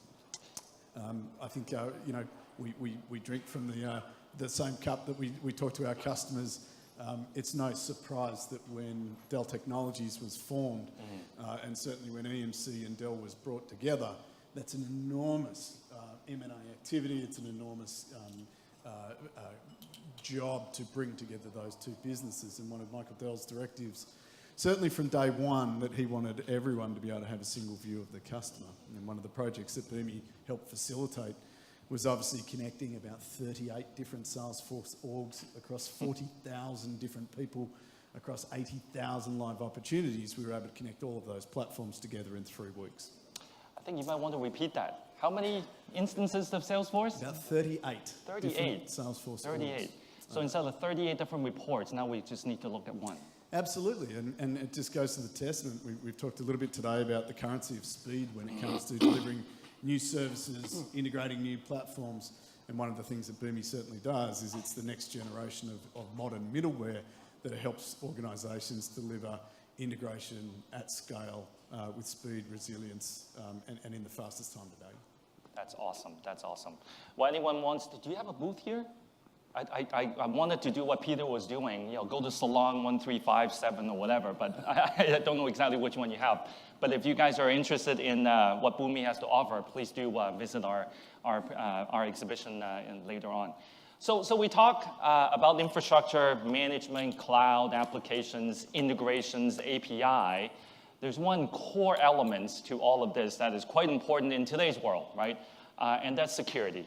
And that's around the compliance aspect of how to keep enterprises today safe for the customer, but also, just as importantly, safe for their own employees as well. So we've invited RSA to come and share a bit of their experience. Obviously, RSA is a very, very known brand, right, for quite a number of years now. But maybe you can talk about some of the latest developments in the company, and more importantly, some of the things that you're doing with the rest of the family here. Yeah. So my name is Budiman. I'm from RSA. Basically, after the Dell acquisition, previously we were the security arm of EMC. So obviously now we are the security arm of Dell, right? And we provide the security aspects for all the customers under Dell. This integration actually helps us to broaden our customer base, and we definitely see a lot of tractions by working with the various family members, right? And obviously some of the things that we have already done before where we synergize with Pivotal. So our capabilities comes with advanced security products where we help customers to minimize their security risks which impacts their business by providing a lot of the more pervasive visibility into their environment of what is going on within their architecture, their platform, whether is it on the endpoint all the way to the cloud. Okay, so that is something that we are providing, and we do a lot of analytics. We have what we call as identity assurance. So ultimately, even though you may have a lot of applications out there, you have advanced platforms that you can work with to help you become more flexible, more agile to compete in the business world, right? But ultimately, you still need some form of security to ensure that the correct people have access to it. So identity assurance is key to our business, plus the visibility aspect to the whole architecture of the company. Right, yeah. Right. But what's quite interesting, especially as I continue to broaden my own knowledge in regards to the capabilities that we have within Dell Technologies, what I start to realize is, I used to think security, well, go talk to an RSA person, right, or a SecureWorks person. But what I start to realize is that security is really included in all parts of our entire portfolio, right? Lots of security features built right into the infrastructure. Networking, microsegmentation is something new that I'm learning now. So maybe I wanted to broaden the security conversation a bit and perhaps let the audience understand a bit more around what we're doing in these areas. Maybe I'll start with you and talk a bit about networking and NSX. And sure, I guess it's part of the solution portfolio, right? I guess probably most of you know that we have got the network virtualization technology in the form of NSX. I guess in the earlier days, a lot of customers when we spoke to, they actually think there's a network fabric, which is a lot more than that, right? The area which we have a lot more success is when we start talking to customers in regards to risk assessment and security assessment, because I guess with most customers, they don't know what they don't know, as in terms of the traffic that is transversing laterally. So that's where the microsegmentation concept or NSX actually makes a lot of difference, because with the attacks being a lot more sophisticated and a lot more advanced, I think there are good protections in terms of the north-south traffic, but not the east-west, which is basically the lateral controls within the organization. So by leveraging on technologies like network virtualization and NSX, we are basically able to actually help that in that aspect, because that provides, besides isolation, is talking about network segmentation as well, as in segmentation of the traffics. And more importantly, we are actually tying the security postures of the application of the workloads together with the workloads, whichever workload is migrating, whether it's on a private cloud or into the public cloud. So that's one key area.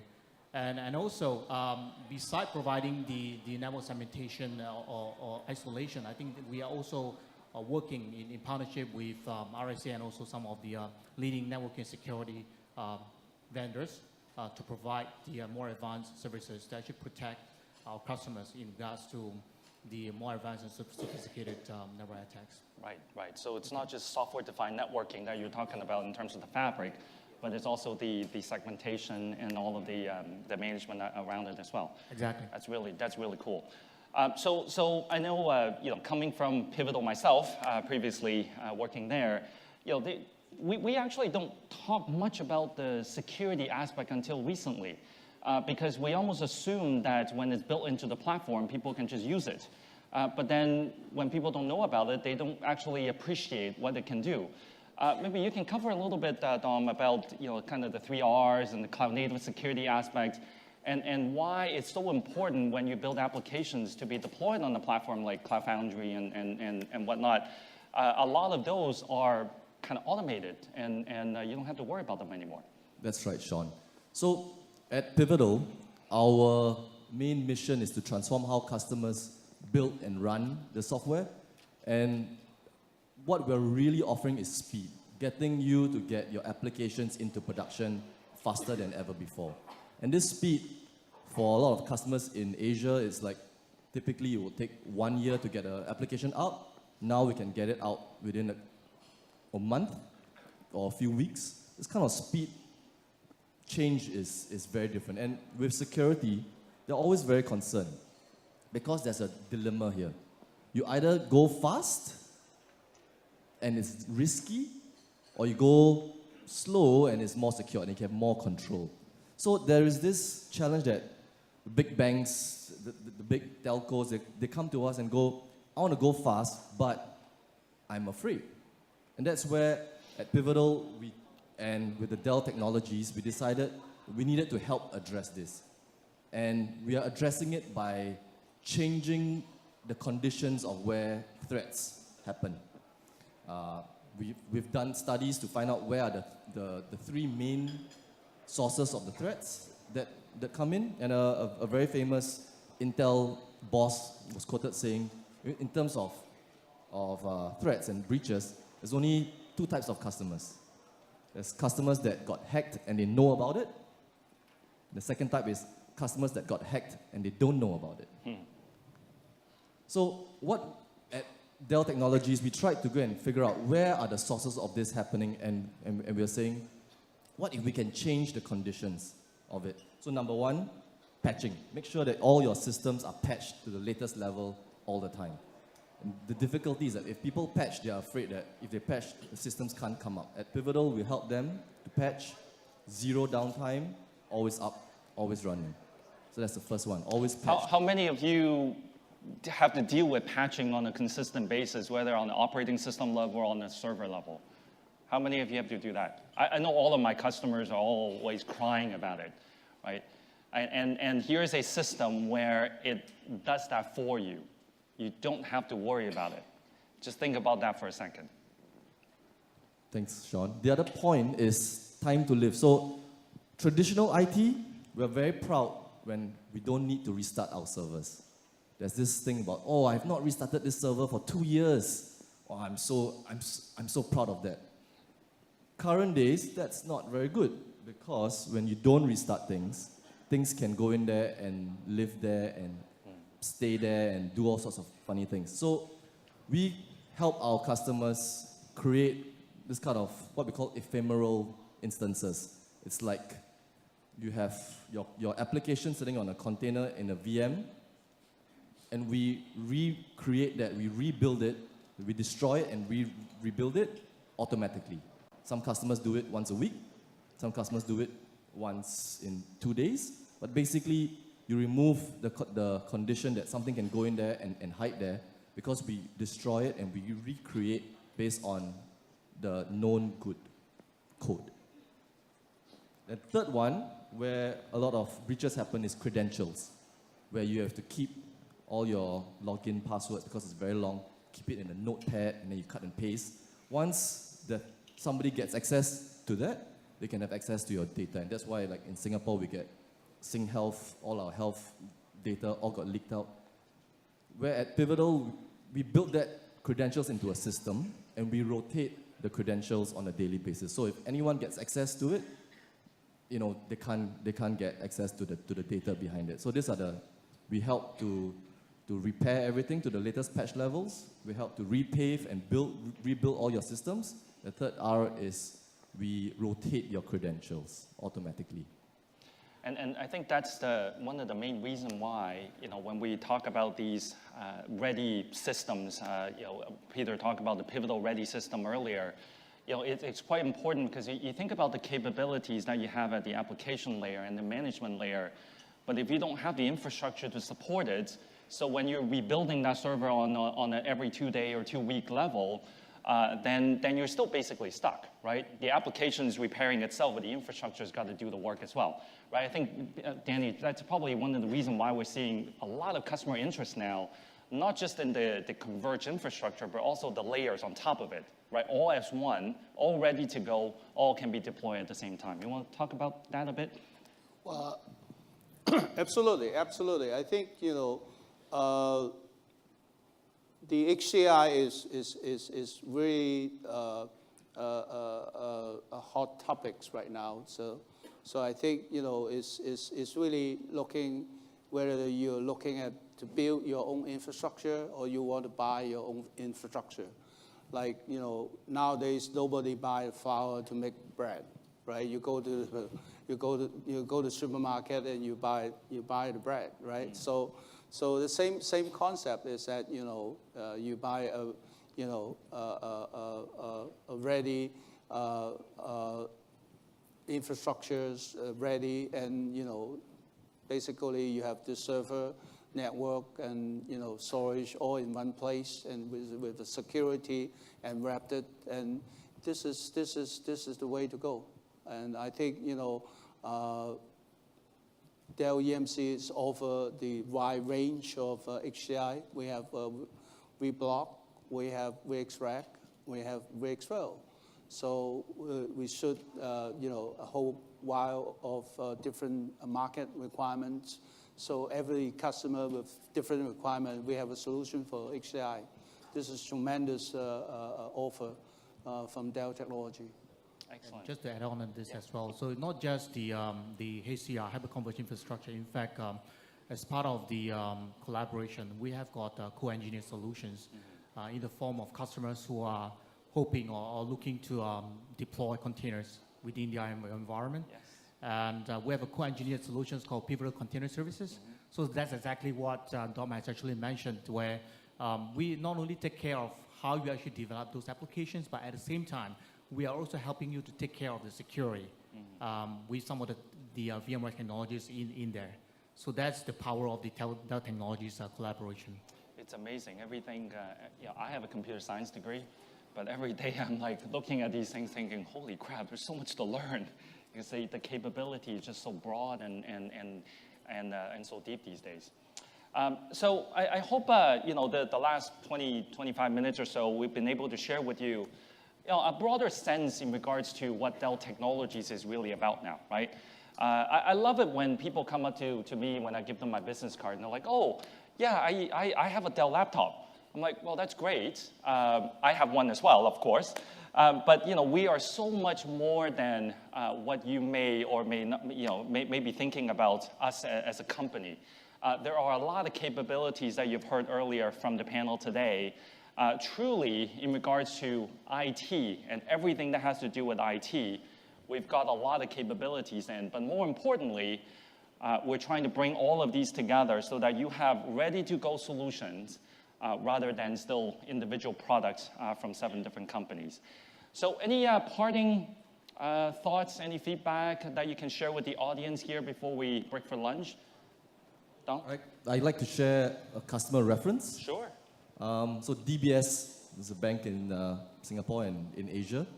They have kind of rebranded themselves. The D in DBS now stands for Digital Bank of Singapore, because their CEO says they are a technology company with a banking license.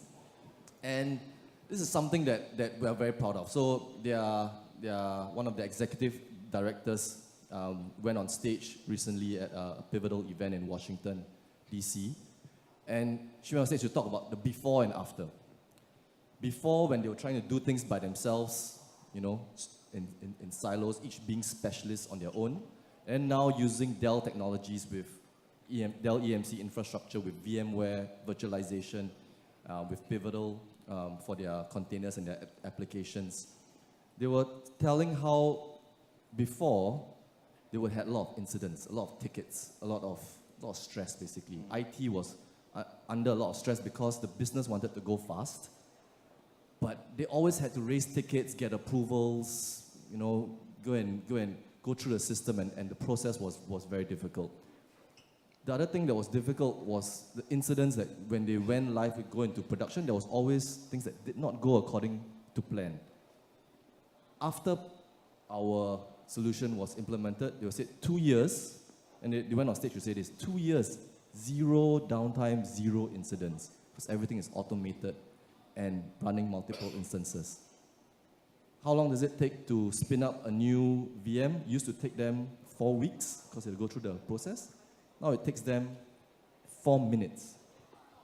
These are the kind of differences that they are getting, and that it's not just, oh, I've got all this IT stuff, it's how they feel.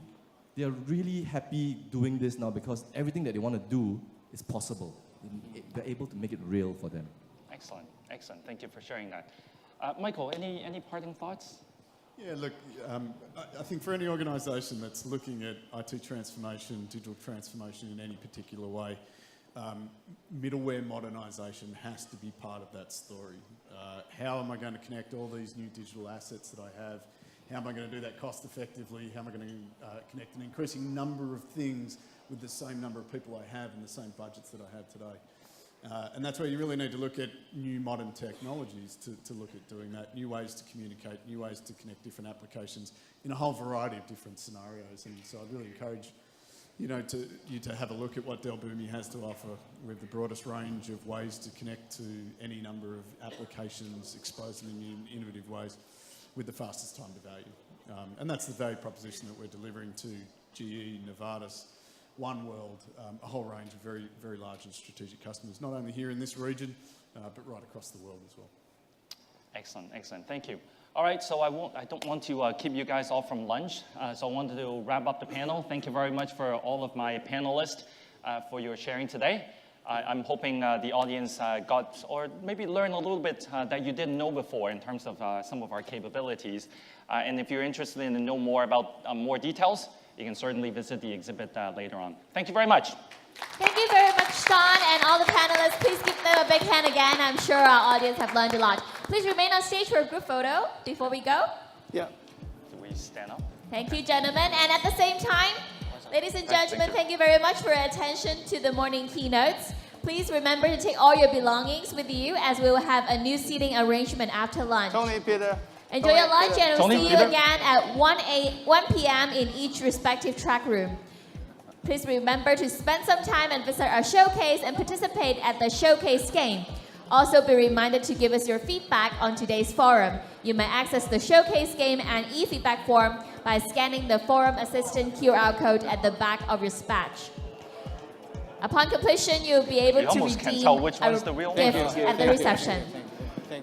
Once again, we have lots of gimmicks this year. Don't forget to experience the first-hand experience of the revolutionary IoT facial recognition fun at the exhibition area and to sign up for the e-racing competition. Enjoy lunch and we'll see you again at 1 p.m. Thank you very much.